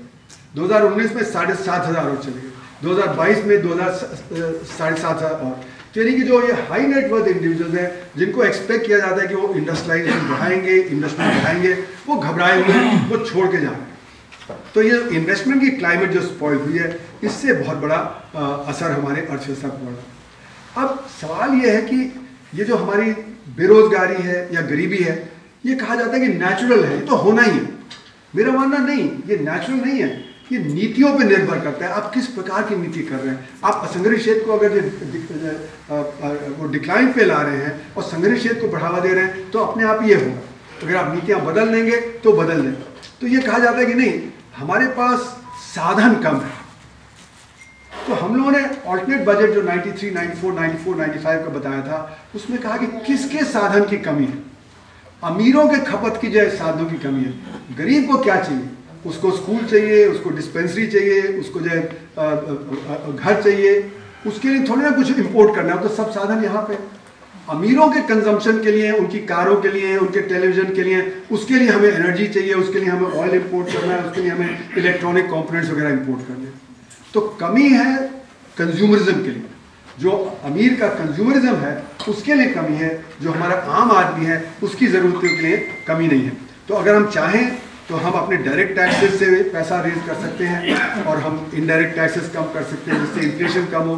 तो ये पब्लिक फाइनेंस है हमारा, जिस प्रकार का पब्लिक फाइनेंस है उसके चलते हुए अगर नीतियाँ बदले तो हम ये कर सकते हैं। इसके साथ एक जो चीज़ जुड़ी हुई है जो महत्वपूर्ण है, वो है वैश्वीकरण। आज समय है वैश्वीकरण, लेकिन मेरा मानना है वैश्वीकरण पुराना है, लेकिन जो 1750 के बाद हुआ, जो पॉल कैनेडी ने अपनी किताब में जिक्र किया, वो उसको मैं बोलता हूँ one way globalization. One way globalization मतलब सारे इन्फ्लुएंसेस बाहर से आ रहे हैं और हमारे जो है हम उसको फॉलो करते चले जा रहे हैं। तो इसीलिए हम इंडियन इंटेलेक्चुअल्स को बोलता हूँ वी आर डिराइव्ड इंटेलेक्चुअल। हम अपनी नॉलेज बेस वेस्ट से डिराइव करके उसको यहाँ पे अप्लाई करते हैं। We are not original thinker. जो हमें सोशली रेलेवेंट नॉलेज जनरेट करनी है वो हम नहीं कर रहे हैं। लेकिन हुआ क्या है, ये वन वे ग्लोबलाइजेशन के पीछे इंटरनेशनल फाइनेंस कैपिटल का बहुत बड़ा रोल है। वर्ल्ड बैंक, IMF, WTO, इन सब का बड़ा रोल है। उन्होंने एक तरह की एक लैंग्वेज इस्तेमाल की है और उससे फिर हमारा जो सॉवरेनिटी है वो कर्व हो जाता है। तो कहते हैं ये कंडीशंस आपको फॉलो करनी पड़ेंगी, जिसको कहा जाता है क्रॉस कंडीशनलिटी। तो वो कंडीशंस हम फॉलो करते हैं, ना कि जो हमारे गरीब आदमी के लिए ज़रूरी है। तो वो क्यों हो रहा है? क्योंकि इंटरनेशनल फाइनेंस कैपिटल बड़ी तेज़ी से एक देश से दूसरे देश चला जाता है, एक वो जगह से दूसरे जगह चला जाता है। तो वो एक्सट्रैक्ट कर रहा है कंसेशन। वो कहता है साउथ कोरिया में मुझे ये कंसेशन मिल रहा है तो आप भी अगर दो, नहीं तो मैं वहाँ चले जाऊँगा। वो कहेगा आंध्रा में मुझे ये कंसेशन मिल रहा है तो अगर गुजरात नहीं देगा तो मैं वहाँ चले जाऊँगा।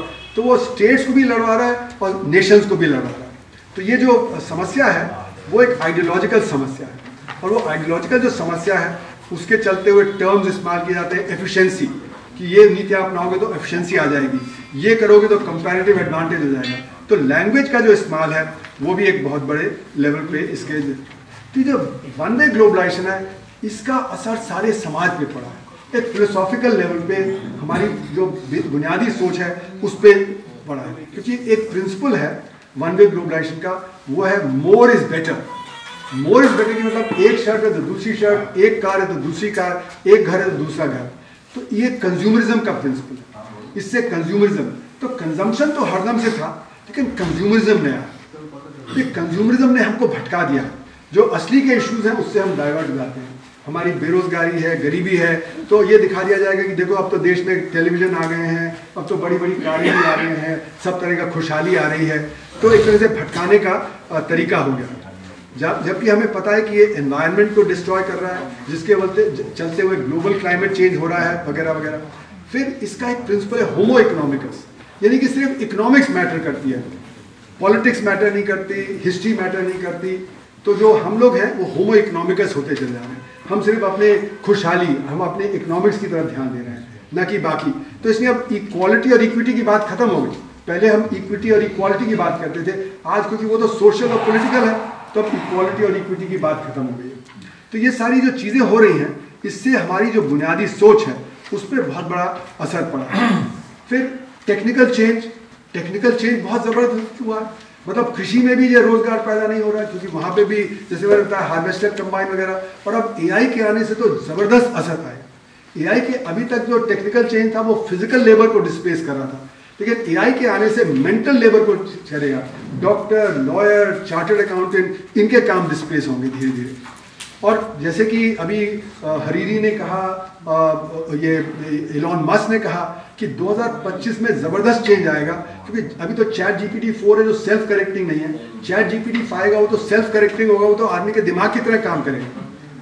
तो ये चेंज और तेज़ी से बढ़ेगा, और इसीलिए कहा जा रहा है कि एक सुपर इंटेलिजेंस क्रिएट हो रही है। हरीरी ने जो एग्जाम्पल दिया कि उस कंप्यूटर से पूछा गया तो कंप्यूटर ने झूठ बोल दिया, यानी कि कंप्यूटर अपने काम कराने के लिए झूठ बोल सकता है। यानी कि वो उसका जो ऑब्जेक्टिव है, और हमने उसके ऑब्जेक्टिव में क्या, आजकल जो युद्ध हो रहे हैं वो एआई के जरिए हो रहे हैं। किसको बॉम्ब करना है, कहाँ पे जो किसको किल करना है, वो ड्रोन को, वो सारा एआई बता रहा है। तो एआई में ये नॉलेज है कि हम कैसे अटैक करें, हम कैसे वो करें। तो एक उदाहरण दिया किसी ने कि एक कंपनी को कहा गया कि आप नए मॉलिक्यूल्स डिस्कवर करो, तो उसने 40,000 मॉलिक्यूल्स डिस्कवर किए, और जो सबसे ज़्यादा आदमी के लिए खतरनाक है वही उसने बताया। यानी कि उसमें ये डिस्ट्रक्टिव कैपेसिटी है कि वो ह्यूमन रेस को ख़त्म कर सकता है। तो मेरा मानना है कि जो सोशल चेंज होता है वो सोशल चेंज में कॉस्ट होते हैं, और वो कॉस्ट को हमको बराबर शेयर करना पड़ेगा, और टेक्नोलॉजी को सोशली रेलेवेंट ढंग से करना पड़ेगा। तो हमें बहुत सारे कदम उठाने पड़ेंगे ये सारा करने के लिए, बस समय कम है तो इसलिए मैं वो करता हूँ जल्दी से। तो ओवरऑल स्ट्रैटेजी जो होनी चाहिए, जो हमारी इमर्जिंग इंटरनेशनल स्फीयर से परेशानियां हैं वो तो हम यहाँ पे अपने आप से नहीं डील कर सकते जब तक कि हम अपनी सॉवरेनिटी ना रिगेन करें। लेकिन जो हमारी गरीबी की परेशानी है, जो बेरोजगारी की है, जो और ज़्यादा बढ़ेगी एआई से और टेक्निकल चेंज से, उसकी तरफ हमको ध्यान तुरंत देना चाहिए। लेकिन आज हम डेमोक्रेसी को कमज़ोर करते हैं। डेमोक्रेसी को कमज़ोर कर रहे हैं जिस तरह से लैंग्वेज का इस्तेमाल कर रहे हैं, जैसे कि लिबरलाइजेशन कोई लिबरल नहीं है, पर वो लिबरलाइजेशन का मतलब हम ये समझ लेते हैं कि कोई बहुत लिबरल, बहुत मतलब एक जिसको कहा जाए ऑल इंक्लूसिव। उसी तरह रिफॉर्म, चेंज को हम रिफॉर्म कह देते हैं। रिफॉर्म का मतलब कुछ पॉजिटिव होना चाहिए, न कि नेगेटिव। वो हमारे जो 94% उनके जो नेगेटिव है तो रिफॉर्म नहीं है। उसी तरह एफिशिएंसी, फिर हम ट्रिकल डाउन, फिर हम कहते हैं ग्रो द पाई फर्स्ट। ये सारी टर्मिनोलॉजी है जनता को जो बरगलाने के लिए। तो आप लोग तो लिटरेचर के लोग हैं, लिटरेचर का किस प्रकार इस्तेमाल होता है, किस प्रकार हम उसको इस्तेमाल करते हैं, वो जनता में फैल जाता है, उसकी तरफ ध्यान देना भी ज़रूरी है। अब हमारे यहाँ इलेक्शंस का मैनिपुलेशन हो रहा है, फार्म बिल्स लाए जा रहे हैं जो 85% जो किसान हैं उनके खिलाफ होंगे, लेबर कोड का किया जा रहा है, फिर हमारे इलेक्ट्रल बॉन्ड्स की तरफ जो हुआ, तो पब्लिक खड़ी नहीं हो रही। तो इसके पीछे मैंने एक लास्ट ईयर टेडेक्स टॉक दिया था, ट्रूथ एंड फैक्ट्स। फैक्ट्स को अगर आप मैनिपुलेट करेंगे तो ट्रूथ को मैनिपुलेट कर सकते हैं, और ज़्यादातर फैक्ट्स कौन प्रोड्यूस कर रहा है? सरकार। तो सरकार अगर फैक्ट्स को मैनिपुलेट कर लेगी तो जनता के सामने क्या जाएगा, क्या उनको सच लगेगा, किस पे वो काम करेंगे, वही बदल जाएगा। फिर हमारा माइंडसेट बहुत फ्यूडल है, अभी हम वो फ्यूडल माइंडसेट से निकल नहीं पाए। अभी जो ऊपर से आता है उसको हम वॉलंटरली फॉलो करने को तैयार होते हैं, और ये तो मैंने यूनिवर्सिटी में देखा है, जहाँ पे यूनिवर्सिटी में सब ज़्यादा पढ़े लिखे लोग हैं वहाँ पे एक फ्यूडल एटीट्यूड होता है। मुझे एक रजिस्ट्रार ने 1999 में कहा कि अरुण आप क्या बात करते हो, कुछ प्रोफेसर आते हैं बोलते हैं मैं सीनियर प्रोफेसर हूँ, वो जूनियर प्रोफेसर है, जबकि ऐसी कोई कैटेगरी नहीं है, प्रोफेसर इज अ प्रोफेसर। लेकिन वो उसमें भी फ्यूडलिज्म आ जाता है कि मैं ऊपर हूँ वो नीचे है। तो हमारे यहाँ जो एटीट्यूड्स हैं बहुत ही अभी फ्यूडल है। और इसका विक्रम सेठ की जो किताब है अ सुटेबल बॉडी, उसको अगर आप देखें तो उसमें वो कहता है कि जो शिक्षा देनी चाहिए थी उस पर जो लीडरशिप थी उस समय की, वो नहीं चाहती थी गरीब के जो बच्चों को शिक्षा मिले। मैं जब रूरल डेवलपमेंट करने 77 में होशंगाबाद ज़िले में था तो जो पलिया था, जो लैंडलॉर्ड, वो हमें कहता था कि आप इन बच्चों को पढ़ा दोगे तो मेरे गरड़िए का काम कौन करेगा। तो वो नहीं चाहते थे कि वो शिक्षा मिले अच्छी बच्चों को। तो हमें इन सब का जो शिक्षा है उसका ध्यान, लैंग्वेज का जो है कंफ्यूज करती है उसका ध्यान, ये सब जो है करना पड़ेगा। तो मैं कंक्लूड करता हूँ कि आज ये जो फील गुड है वो एक फॉल्स फील गुड है। जीडीपी और पॉवर्टी का डेटा सही नहीं है। असंगठित क्षेत्र को नोटबंदी के समय से कम 10 से 12 लाख करोड़ रुपए का हर साल नुकसान हुआ, यानी 8 साल में उनको 95 लाख करोड़ का नुकसान हुआ। और जो हम फ्रीबी के तौर पे उनको देते हैं वो 3 से 4 लाख करोड़, तो उनको मिला है 25 लाख करोड़ रुपया, उनका नुकसान हुआ है 95 लाख करोड़ का। लेकिन ये बात उनको पता नहीं कि उनका नुकसान हो रहा है जो नीतियां हैं उसके चलते हुए। उनको तो दिख रहा है कि आज हमारे हाथ में क्या मिल गया, 5 किलो राशन मिल गया, किसी को साइकिल मिल गई, किसी को लैपटॉप मिल गया, किसी के हाथ में 2000 रुपये हर क्वार्टर आता है। तो ये जो हमारा आज करना है वो 280 मिलियन जिनके पास काम नहीं है उनको काम कैसे दिया जाए, सारी नीतियां उस तरफ होनी चाहिए। और 24 मिलियन यानी 2.4 करोड़ बच्चे हर साल जॉब मार्केट में आते हैं, उनको नहीं काम चाहिए। सरकार कह रही है हमें 5 से 8 मिलियन जॉब, जबकि मेरा मानना है कि जब तक हम 30 मिलियन जॉब हर साल नहीं क्रिएट करेंगे तो ये बैकलॉग बढ़ता चला जाएगा और जो स्थिति है और बिगड़ती जाएगी। और ये जो फुल एम्प्लॉयमेंट है, फुल एम्प्लॉयमेंट हम कर सकते हैं 5 साल में, पर फुल एम्प्लॉयमेंट का मतलब है कि जो अभी काम नहीं कर रहा उसको हम काम देंगे तो उत्पादन बढ़ेगा।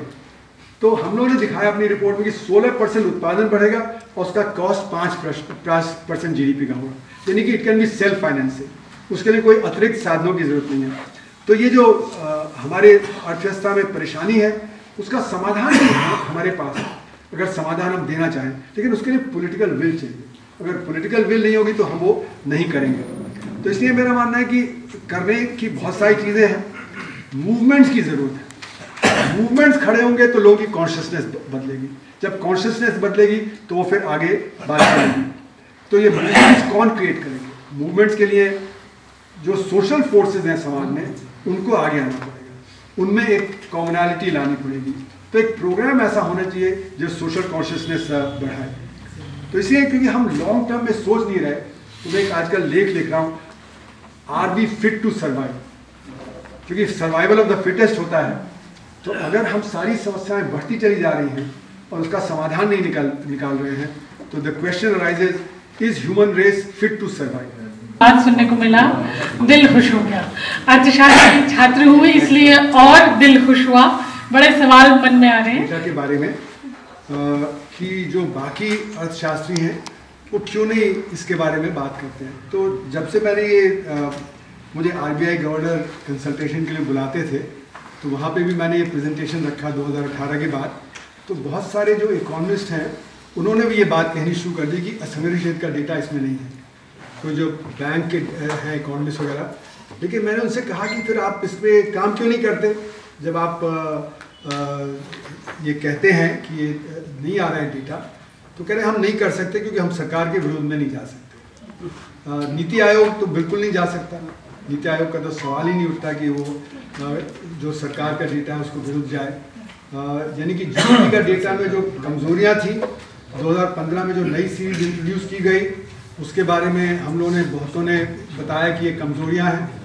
तो वो कमजोरियां उन्होंने कोशिश की किसी तरह करें और फिर अल्टीमेटली नीति आयोग को कहा कि आप इसको ठीक करो, जबकि नीति आयोग का वो काम नहीं है, वो एनएसओ का काम है कि वो डेटा को ठीक करे। तो नीति आयोग ने फर्जी वो डेटा कर दिया। उनको दिखाना था कि 2004 से 2014 के बीच में रेट ऑफ ग्रोथ कम रहा, 2014 से रेट ऑफ ग्रोथ ज़्यादा रहा। तो ये उनका मेन एम था। तो मेन एम पॉलिटिकल है। तो उसी तरह जब कंजम्पशन का डेटा आया तो कंजम्पशन का डेटा में दिखाई कंजम्पशन गिर रहा है तो वो सरकार ने रिजेक्ट कर दिया। उसी तरह एम्प्लॉयमेंट का डेटा आया तो 2019 में तो वो भी रिजेक्ट कर दिया, वो इलेक्शन के बाद जो वो डेटा रिलीज किया गया। तो डेटा भी एक तरह से जैसे मैंने कहा ना, ट्रूथ एंड फैक्ट्स, डेटा के साथ प्ले किया जा रहा है एक अच्छी छवि बनाने में। तो जो भी इकोनॉमिस्ट हैं, जैसे मुझे कुछ मेरे दोस्त लोग बोलते हैं कि अरुण तुम क्यों इतना क्रिटिकल होते हो, तो मैं कहता हूँ फिर सच तो बोलना चाहिए। नहीं अरुण, फिर सरकार कंसल्ट नहीं करेगी तुम्हें, फिर वो कमेटी में नहीं डालेगी। तो मैंने कहा पर मैं कमेटी के लिए थोड़ा काम कर रहा हूँ, पर ज़्यादातर इकोनॉमिस्ट का ये होता है कि भाई हमें कमेटी में ले लिया जाएगा, हमें कुछ बुलाया जाएगा। एक इकोनॉमिस्ट जो बहुत सीनियर है, उन्होंने कहा अभी भी मोदी मुझे कंसल्ट करते हैं तो मैं नहीं कर सकता, अगर मैं खिलाफ बोलने लगूंगा तो कंसल्ट नहीं करेंगे। तो एक यानी कि इसीलिए मैंने कहा हम लोग बहुत फ्यूडल हैं। मतलब मैं जब अमेरिका में प्रिंसटन में पढ़ रहा था तो वहाँ पे मैंने देखा एकेडमिक बहुत इंडिपेंडेंट थे, वो सरकार के दबाव में नहीं आते थे। वो ये नहीं कि सरकार के में जाने के लिए अब ये कर लेंगे या वो कर लेंगे, मतलब वहाँ पे भी हैं जो लोग ये करेंगे जो सरकार के साथ जुड़े होते हैं, पर लेकिन जो खासकर जो बहुत इंडिपेंडेंट जो होते हैं एकेडमिक्स, वो सरकार के साथ नहीं जुड़ते हैं। तो ये एक फ़र्क है हमारे यहाँ अभी भी जो एकेडेमिया है उसमें फ्यूडलिज्म है। जो देखिए 1991 में सारी नई आर्थिक नीतियाँ आ गई, परिवर्तन हो गया एकदम, और बहुत सारे इकोनॉमिस्ट जो पहले प्लानिंग के साथ थे वो शिफ्ट हो गए, इंक्लूडिंग मनमोहन सिंह। मनमोहन सिंह जी तो प्लानिंग कमीशन के डिप्टी चेयरमैन और सारे वो थे, तो तुरंत एक हफ्ते के अंदर उन्होंने अपनी नीतियाँ बदल दी। साउथ कमीशन की जो रिपोर्ट थी जिसके वो सेक्रेटरी जनरल थे, जो नेरेरे की जो यूएन ने बनाई थी, उसमें उन्होंने साफ लिखा है, मैंने उसको कोट किया है कि हमको कभी IMF वर्ल्ड बैंक के पास नहीं जाना चाहिए, हमारी अर्थव्यवस्था तहस नहस हो जाएगी, ये परेशानी आ जाएगी, वो परेशानी आ जाएगी। और वही जब फाइनेंस मिनिस्टर बन जाते हैं तो एकदम से 180 डिग्री पलट जाते हैं। 1992 फरवरी 28 जब बजट पेश हुआ तो मुझे उस समय तो सिर्फ डीडी चैनल होता था, तो मुझे भी बुलाया था डीडी पे, मनमोहन सिंह जी भी थे, रामेश्वर ठाकुर भी थे। तो हमारे बीच में वो हुआ, थोड़ा तकरार हुई दोनों में कि क्या, तो उन्होंने कहा कि नहीं, जब डेटा बदल जाए तो नीति बदलनी चाहिए। तो मैंने कहा डेटा क्या एक दिन में बदल जाता है क्या? मतलब कि अगर आपकी जो डेटा बदल रहा है वो तो पिछले 10 साल से बदल रहा है, और पहले भी IMF में हमने पैनिक करा दिया था। तो हमारा जो डेट जो 1980 में $10 बिलियन का था, बाय 1989 वो $93 बिलियन का हो गया, इसलिए हमारा रीपेमेंट भी डिफिकल्ट किया। और क्यों? क्योंकि IMF वर्ल्ड बैंक कह रहा था कि इकोनॉमी को खोलो, ज़्यादा इंपोर्ट करो, तो वो हमारा ट्रेड डेफिसिट बढ़ता चला गया उससे, फिर हमें पैनिक करा दिया, और फिर नई आर्थिक नीतियाँ आ गई। तो यानी कि जो इकोनॉमिस्ट भी हैं, जो एकेडमिक इकोनॉमिस्ट भी हैं, सरकारी इकोनॉमिस्ट तो वो तो नहीं चेंज करेंगे, पर जो एकेडमिक इकोनॉमिस्ट भी हैं वो भी लुढ़क जाते हैं। तो इसलिए डेटा की ये बड़ी समस्या है, तभी हम लोग ऑल्टरनेट इकोनॉमिक सर्वे निकालते थे। फिर टेक्नोलॉजी को हम रोक नहीं सकते, लेकिन टेक्नोलॉजी का क्या है कि उसके कॉस्ट हैं समाज पे। तो हम लोगों ने बार बार कहा है कि technology has to be introduced in a socially responsible manner. मतलब जो टेक्नोलॉजी का कॉस्ट है वो सबको बराबर शेयर करना चाहिए। टेक्नोलॉजी बढ़ रही है, उससे आपकी प्रोडक्टिविटी बढ़ रही है। तो पहले आप 40 घंटे काम कर रहे थे, अब अगर प्रोडक्टिविटी डबल हो जा रही है तो हर एक 20 घंटे काम करें। अगर टेक्नोलॉजी क्वाड्रुपल हो जाती है, प्रोडक्टिविटी कर देती है, तो हम सब 10 घंटे काम करें, तो सबको रोजगार मिलेगा। तो ये सोशली रिस्पॉन्सिबल वे में हमें टेक्नोलॉजी इंट्रोड्यूस करनी चाहिए, जिससे कि जो समाज में परेशानियां हैं वो समाज में परेशानियां ना आए टेक्नोलॉजी। लेकिन टेक्नोलॉजी अपने आप में किस प्रकार से इस्तेमाल होगी, जैसे कि बात हुई वॉर की, तो टेक्नोलॉजी वॉर में इस्तेमाल हो रही है। तो अमेरिका को, जैसे आइजनहॉवर ने कहा था 1959 में, America is run by the military industrial complex. वो उनका इस्तेमाल किया हुआ है कि America is run by military industrial complex. जो मिलिट्री का जो इंटरेस्ट होता है वो निर्भर करता है। तो इसका मतलब क्या हुआ? देखिए, जब आप मशीन प्रोड्यूस करेंगे तो मशीन उत्पादन देगा, उत्पादन की खपत नहीं होगी तो फिर आपका उत्पादन गिर जाएगा। पर वॉर मशीन एक मशीन है जिसका मशीन उत्पादन करते हैं और उसको डिस्ट्रॉय कर देते हैं, या उसको ऑब्सोलीट करार करके नई मशीन बना देते हैं, तो मशीन का उत्पादन चलता चला जाता है, अर्थव्यवस्था चलती चली जाती है। तो ये जो वॉर मशीन है वो एक भारी हिस्सा है कैपिटलिस्ट अर्थव्यवस्था का, जिससे उनकी प्रॉफिटेबिलिटी बनी रहती है, उनकी डिमांड बनी रहती है, उनका उत्पादन चलता रहता है। लेकिन जैसे आपने सही कहा, उससे वॉर भी है। क्योंकि अब जैसे कि जो ये नई शीत लहर आ रही है, एक तरफ चीन और रूस की और दूसरी तरफ जो उन्नत देश हैं, तो क्यों हो रही है? दोनों कैपिटलिस्ट हैं। चीन कोई कम्युनिस्ट नहीं है, रूस कोई कम्युनिस्ट नहीं है।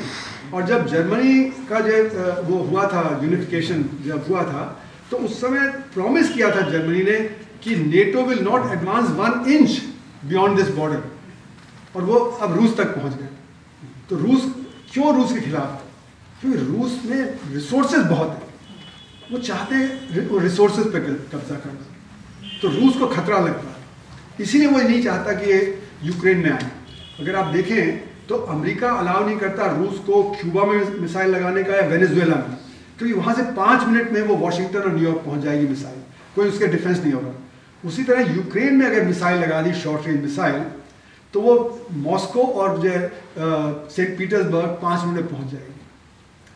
तो ये सारा जो खेल है ये 2 कैपिटलिस्ट ब्लॉक के बीच में, ये कोई आइडियोलॉजिकल नहीं है। जैसे सेकेंड वर्ल्ड वॉर का जो झगड़ा था वो भी इंपीरियल पावर्स के बीच में झगड़ा था, ये भी वही है इंपीरियल पावर्स के बीच में झगड़ा। तो वॉर तो ये चाहते हैं, जो वॉर मशीन वाले हैं वो तो चाहते हैं कि इक्विपमेंट डिस्ट्रॉय होता रहेगा, नई नई टेक्नोलॉजी निकलती रहेगी, नए नए वो खोज करते रहेंगे। तो ये एक पार्ट है, इम्पॉर्टेंट पार्ट है कैपिटलिज्म का। इसमें कोई ग्रोथ के मॉडल्स हैं जो इसमें लगते हैं, सोलो का है, इसका हैरेट डोमार मॉडल है, ये मॉडल कुछ बनाए गए थे जिसमें ये क्लियर हो जाता है। तो टेक्नोलॉजी को हमको रोकना नहीं है, पर टेक्नोलॉजी सही ढंग से इस्तेमाल कैसे हो, वो सोशली रिस्पॉन्सिबल कैसे हो, वो ज़रूरी है। That is the main thing. ये बात है कि 2 ब्लॉक्स बन गए तो उसका हम एडवांटेज ले सकते हैं या वो हमें परेशान करेंगे। तो हमने 1950s और 60s में एडवांटेज लिया था इनका। तो जैसे आप देखें IIT है, एक अमेरिका ने दिया, एक जर्मनी ने दिया, एक इंग्लैंड ने दिया, एक रशिया ने दिया। स्टील प्लांट एक अमेरिका का होना था, उन्होंने नहीं किया, रूस ने दिया, जर्मनी ने दिया, इंग्लैंड ने दिया। तो हम कोशिश कर रहे थे कि ये बैलेंसिंग करके हम दोनों से वो लें, पर वो अब संभव नहीं, क्योंकि दोनों चाह रहे हैं कि हम ब्लॉक को ज्वाइन करें, क्योंकि हम उनके ऊपर निर्भर बहुत ज़्यादा हो जाएंगे। उस समय ये बात थी कि एक इंडिपेंडेंट ब्लॉक नॉन अलाइंड का रहेगा, वैसा कुछ अभी है नहीं, तो इसलिए ये एक परेशानी की बात रहेगी। फिर कोरोना काल में जो असमानता हुई उसके चलते हुए जो अमीर लोग हैं उनकी खपत बढ़ी, लेकिन जो गरीब हैं उनकी खपत तो गिर गई। तो इसीलिए जो हमारा कंजम्पशन है वो डिक्लाइन पे है as a share of GDP, और इन्वेस्टमेंट भी इसीलिए डिक्लाइन पे है। तो दोनों के डिक्लाइन होने की वजह से परेशानी आ गई। और जो महिलाओं का जो बेरोजगारी है उसके पीछे वजह ओवरऑल बेरोजगारी। सबसे पहले महिलाएं उनको ये काम से निकाल दिया जाता है, उनको काम नहीं मिलता है, या उनके ऊपर डबल बर्डन आ जाता है। और जो पॉपुलेशन ग्रोथ की आपने बात कही, तो यूरोप में भी देखा गया कि एक डेमोग्राफिक डिविडेंड होता है कि जब सोशियो इकोनॉमिक फैक्टर्स बढ़ते हैं तो पॉपुलेशन रेट ऑफ ग्रोथ कम हो जाता है। इंडिया में भी 1991 के बाद जो हुआ तो दिखा कि पॉपुलेशन रेट ऑफ ग्रोथ ज़बरदस्त गिर रहा है। और जो फीमेल फर्टिलिटी है उसमें मुस्लिम्स में सबसे ज़्यादा गिरावट है। जो डिफरेंस था पॉपुलेशन रेट ऑफ ग्रोथ का हिंदू और मुस्लिम के बीच में 95 तक, वो अब करीब करीब ख़त्म सा हो गया। तो 95 के आंकड़े मैंने एक स्टडी उस समय देखी थी, तो वो स्टडी में दिखाया था कि हिंदू और मुस्लिम पॉपुलेशन बराबर होने में 600 साल लगेंगे 95 की दर के हिसाब से, और अब की दर के हिसाब से 2500 साल में भी वो इक्वल नहीं होंगे, क्योंकि अब जो फर्टिलिटी रेट्स हैं वो बहुत ज़्यादा गिर गए हैं। और एक मैंने स्टडी देखी थी फोर्ड फाउंडेशन की 1976 में, तो उसमें उन्होंने दिखाया कि जो एक गरीब परिवार है उसको 5 बच्चे चाहिए जिससे कि एक बच्चा उनकी ओल्ड एज तक सर्वाइव कर सके, क्योंकि उनकी वही सोशल सिक्योरिटी है, उनके पास सेविंग नहीं है। तो ये 5 बच्चे पैदा करना वो सोशो इकोनॉमिक जो नेसेसिटी है। अब धीरे धीरे वो इसलिए गिर गया है, अब 5 बच्चे नहीं पैदा कर रहे, अब फर्टिलिटी रेट बहुत ज़बरदस्त गिरे हैं, क्योंकि अब सोशो इकोनॉमिक सिचुएशन जो है वो बदल गई है। तो जैसे जैसे सोशो इकोनॉमिक सिचुएशन इंप्रूव होती है, पॉपुलेशन रेट ऑफ ग्रोथ जैसे यूरोप में गिरा वो हमारे यहाँ भी गिरेगा। लेकिन 1950 में क्या हुआ, हेल्थ का बहुत ज़्यादा जो है वो बढ़ा, तो डेथ रेट तो गिर गया, बर्थ रेट नहीं गिरा। वो बर्थ रेट धीरे धीरे गिरा, जो 1991 के आंकड़ों के बाद करते हैं। पहले घर खाली होते थे, चारपाई खड़ा कर दिया जाता था, आज बॉक्स बेड बिछे रहते हैं, कमरे भरे रहते हैं। पहले तार लटका होता था, उस पर कपड़े लगे होते थे, तौलिया लटका होता था, लाए हैं हमारे देश। लेकिन क्या खुशहाली जो उस समय की थी, क्या वो आज उपलब्ध है? क्या जो हमारे आपस के रिश्ते हैं वो किस प्रकार के हैं? तो हम लोगों ने आज़ादी के समय से क्या हुआ इस देश में वो देखा है। एक तरह से देश आज़ादी के बाद क्या क्या हुआ है, जो कम से कम मुझे मानना है कि जो मैंने सोचा था कि देश किस प्रकार से आगे डेवलप होगा, कम से कम वो मुझे लगता है कि नहीं, उसकी बदली दिशा में गया। मैं अमेरिका छोड़े था कि नहीं हम कुछ नया बनाएंगे, कुछ अलग बनाएंगे, लेकिन मैंने देखा हम भी उसी रास्ते पे चलते। काफ़ी जिक्र किया है। और अभी रिसेंटली 2022 में हम लोगों ने एक रोजगार और बेरोजगारी पे रिपोर्ट छापी, उसमें बहुत सारी चीज़ें जो मैं आज बात करूँगा इंडियन इकोनॉमी वाली किताब में भी है। तो एज एन इंट्रोडक्शन, तो सपोर्ट के लिए वो कहते हैं कि देखिए यूनाइटेड नेशंस के आंकड़े देख लीजिए, IMF के आंकड़े देख लीजिए, वर्ल्ड बैंक के आंकड़े देख लीजिए, वो भी यही सपोर्ट कर रहे हैं कि हमारी तो ग्रोथ रेट 7%, 8%, 6.5% है। तो यानी कि वो कह रहे हैं कि इंटरनेशनल भी हमें अलग से डेटा नहीं इकट्ठा करते। तो अब ये कहना कि वो भी हमें सपोर्ट कर रहे हैं, तो सपोर्ट करेंगे क्योंकि डेटा तो वही है जो सरकार का डेटा है, तो इसलिए वहाँ से सपोर्ट जो आ रही है उसका कोई अलग से जरूरी है। तो जो और जो कंट्रीज हैं, जो डेवलपिंग कंट्रीज हैं, उनके डेटा में तो और ज़्यादा गड़बड़ी होगी। तो इसलिए वो $650 बिलियन का वो हमने कमाया नहीं है, हमारा ट्रेड डेफिसिट है, हमारा करंट अकाउंट डेफिसिट है, तो वो हमने बोरो किया हुआ है। यानी कि वो हम R&D में हम जो बहुत पिछड़ गए हैं, अभी हम विश्व गुरु नहीं है। अब ग्लोबल इंडिसेस ले लें तो अभी विश्व गुरु अभी हो नहीं पाए हैं। ये है कि हमारी अर्थव्यवस्था बार बार 5.4% बढ़ता है क्योंकि उसकी जेब से पैसा चला जाता है। बेरोजगारी बहुत है, बेरोजगारी देखा जाता है, लेकिन सबसे बड़ी बात है कि जो बेरोजगारी हमारे यहाँ नहीं है जितना अंडर एम्प्लॉयमेंट है, और उसको हम गिनते नहीं हैं। ध्यान केंद्रित है कैपिटल इंटेंसिव सेक्टर से, कम जमीन जोतते हैं उनमें ही सब ज्यादा परेशानी है। तो ये जो किसानी है इसकी परेशानियां बहुत है। फिर गरीबी है, इसी की वजह से असंगठित क्षेत्र की गिरावट की वजह से गरीबी भी आज भी हमें परेशान कर रही है। यानी 5 किलो हम राशन जरूर दे रहे हैं, पर अगर 5 किलो राशन न मिलता होता तो हमें देखना पड़ता कि गरीबी किस प्रकार की है, किस प्रकार की खाने पीने की भी वस्तुओं की परेशानी है। फिर असंगठित क्षेत्र में गिरावट, संगठित क्षेत्र बढ़ रहा है, तो उसके चलते हुए गैर बराबर national institute of public finance policy उसने बताया 18 से 21% हो गई थी बाय 1980। फिर मेरी किताब मैंने बताया 95-96 में वो 40% हो गई। और फिर मेरा जो EPW में आर्टिकल 2016 में आया उसमें मैंने दिखाया कि वो 62% हो गई। यानी अगर मान लें कि 2012-13 के बाद न बढ़ी न घटी, तो आज 300 लाख करोड़ की अर्थव्यवस्था में 182 लाख करोड़ की काली कमाई है, यानी बहुत बड़े लेवल की है। और इसका असर क्या होता है? इसका असर होता है नीतियां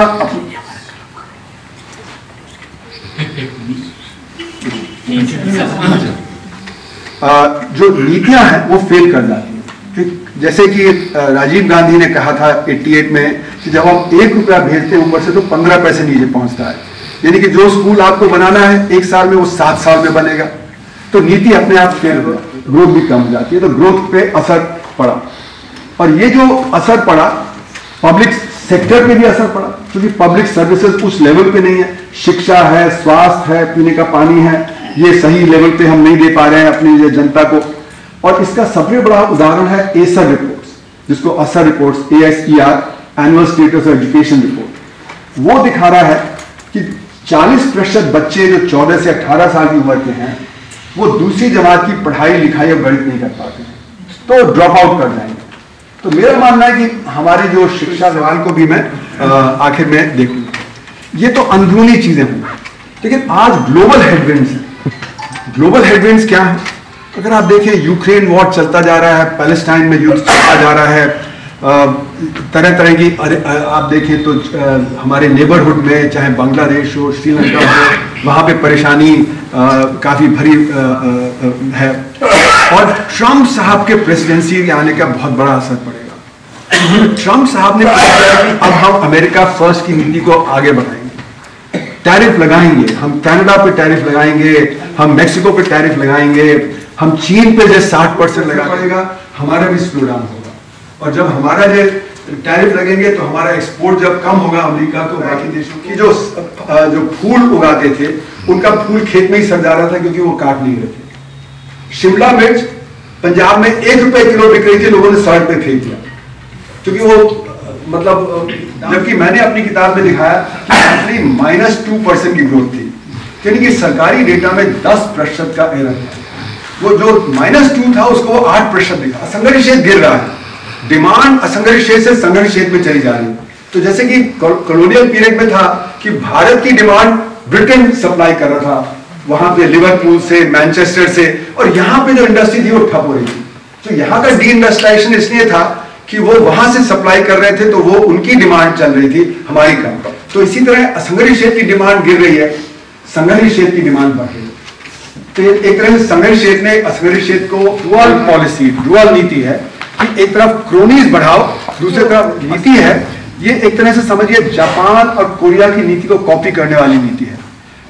कोरिया में चाइबॉल्स हैं, आपने सुना है, ह्यूंडई हो गया, सैमसंग हो गया, ये सारी बड़ी बड़ी कॉर्पोरेट्स हैं जिन्होंने दुनिया में, जैसे में आपको दिख गए तो अडानी को मिल गए, अगर आपको एयरपोर्ट प्रॉफिटेबल मिल गए तो अडानी को मिल गए, पोर्ट प्रॉफिटेबल मिल गए तो अडानी को मिल गए, एयर इंडिया हुआ तो टाटा को मिल गया, जियो को टेलीकॉम मिल गया। तो एक्विजिशन के आधार पे ना कि कंपटीशन और टेक्नोलॉजी के 2019 में 7,500 और चले गए, 2022 में 7,500 और, यानी कि जो ये हाई नेटवर्थ इंडिविजुअल्स हैं जिनको एक्सपेक्ट किया जाता है कि वो इंडस्ट्रियलाइजेशन बढ़ाएंगे, ये अगर आप नीतियां बदल लेंगे तो बदल लेंगे। तो ये कहा जाता है कि नहीं, हमारे पास साधन कम है। तो हम लोगों ने ऑल्टरनेट बजट जो 93, 94, 94, 95 का बताया था, उसमें कहा कि किसके साधन की कमी है। हमें ऑयल इंपोर्ट करना है, उसके लिए हमें इलेक्ट्रॉनिक कंपोनेंट्स वगैरह इंपोर्ट करने, तो कमी है कंज्यूमरिज्म के लिए। जो अमीर का कंज्यूमरिज्म है उसके लिए कमी है, जो हमारा आम आदमी है उसकी जरूरतों के लिए कमी नहीं है। तो अगर हम चाहें तो हम अपने डायरेक्ट टैक्सेस से वो है वैश्वीकरण, आज समय है वैश्वीकरण। लेकिन मेरा मानना है वैश्वीकरण पुराना है, लेकिन जो 1750 के बाद हुआ, जो पॉल कैनेडी ने अपनी किताब में जिक्र किया, वो उसको मैं बोलता हूँ one way globalization. One way globalization सब सारे जरूरी है। तो वो क्यों हो रहा है? क्योंकि इंटरनेशनल फाइनेंस कैपिटल बड़ी तेजी से एक देश से दूसरे देश चला जाता है, एक वो जगह से दूसरी जगह चला जाता है, तो वो एक्सट्रैक्ट कर रहा है, कंसेशन नहीं है। पर वो लिबरलाइजेशन का मतलब हम ये समझ लेते हैं कि कोई बहुत लिबरल, बहुत मतलब एक जिसको कहा जाए ऑल इंक्लूसिव। उसी तरह रिफॉर्म, चेंज को हम रिफॉर्म कह देते हैं। रिफॉर्म का मतलब कुछ पॉजिटिव होना चाहिए। लिटरेचर के लोग हैं, लिटरेचर का किस प्रकार इस्तेमाल होता है, किस प्रकार हम उसको इस्तेमाल करते हैं, जनता में फैल जाता है, उसकी तरफ भी ध्यान देना भी जरूरी है। अब हमारे यहाँ इलेक्शंस का मैनिपुलेशन हो रहा है, फार्म बिल्स लाए जा रहे हैं। ट्रूथ एंड फैक्ट्स, फैक्ट्स को अगर आप मैनिपुलेट करेंगे तो ट्रूथ को मैनिपुलेट कर सकते हैं। और ज्यादातर फैक्ट्स कौन जब प्रोड्यूस कर रहा है? सरकार। तो सरकार अगर फैक्ट्स को मैनिपुलेट कर लेगी तो जनता के सामने क्या जाएगा, क्या उनको सच लगेगा, किस पे वो काम करेंगे, वही बदल जाएगा। फिर हमारा माइंडसेट बहुत फ्यूडल है। अभी क्या था, जो लैंडलॉर्ड वो हमें कहता था कि आप इन बच्चों को पढ़ा दोगे तो मेरे घरड़िए का काम कौन करेगा? तो वो नहीं चाहते थे कि वो शिक्षा मिले अच्छी बच्चों को।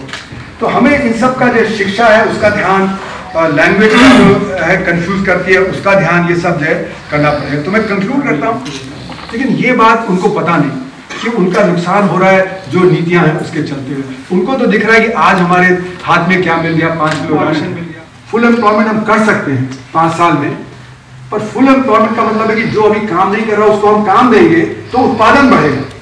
तो हम लोगों ने दिखाया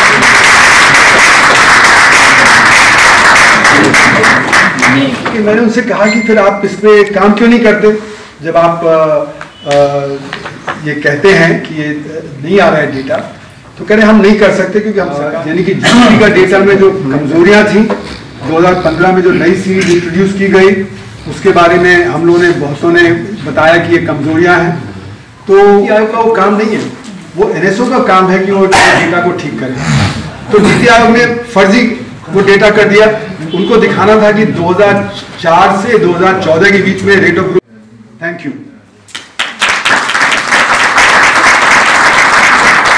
अच्छा सत्र रहा ये। अब हम इस कार्यक्रम को थोड़ा आगे बढ़ाएंगे और दामोदर जी की किताब का लोकार्पण होगा। दामोदर दत्त दीक्षित जी का जन्म संसार, इसके लिए हम हरिप्रकाश उपाध्याय जी जो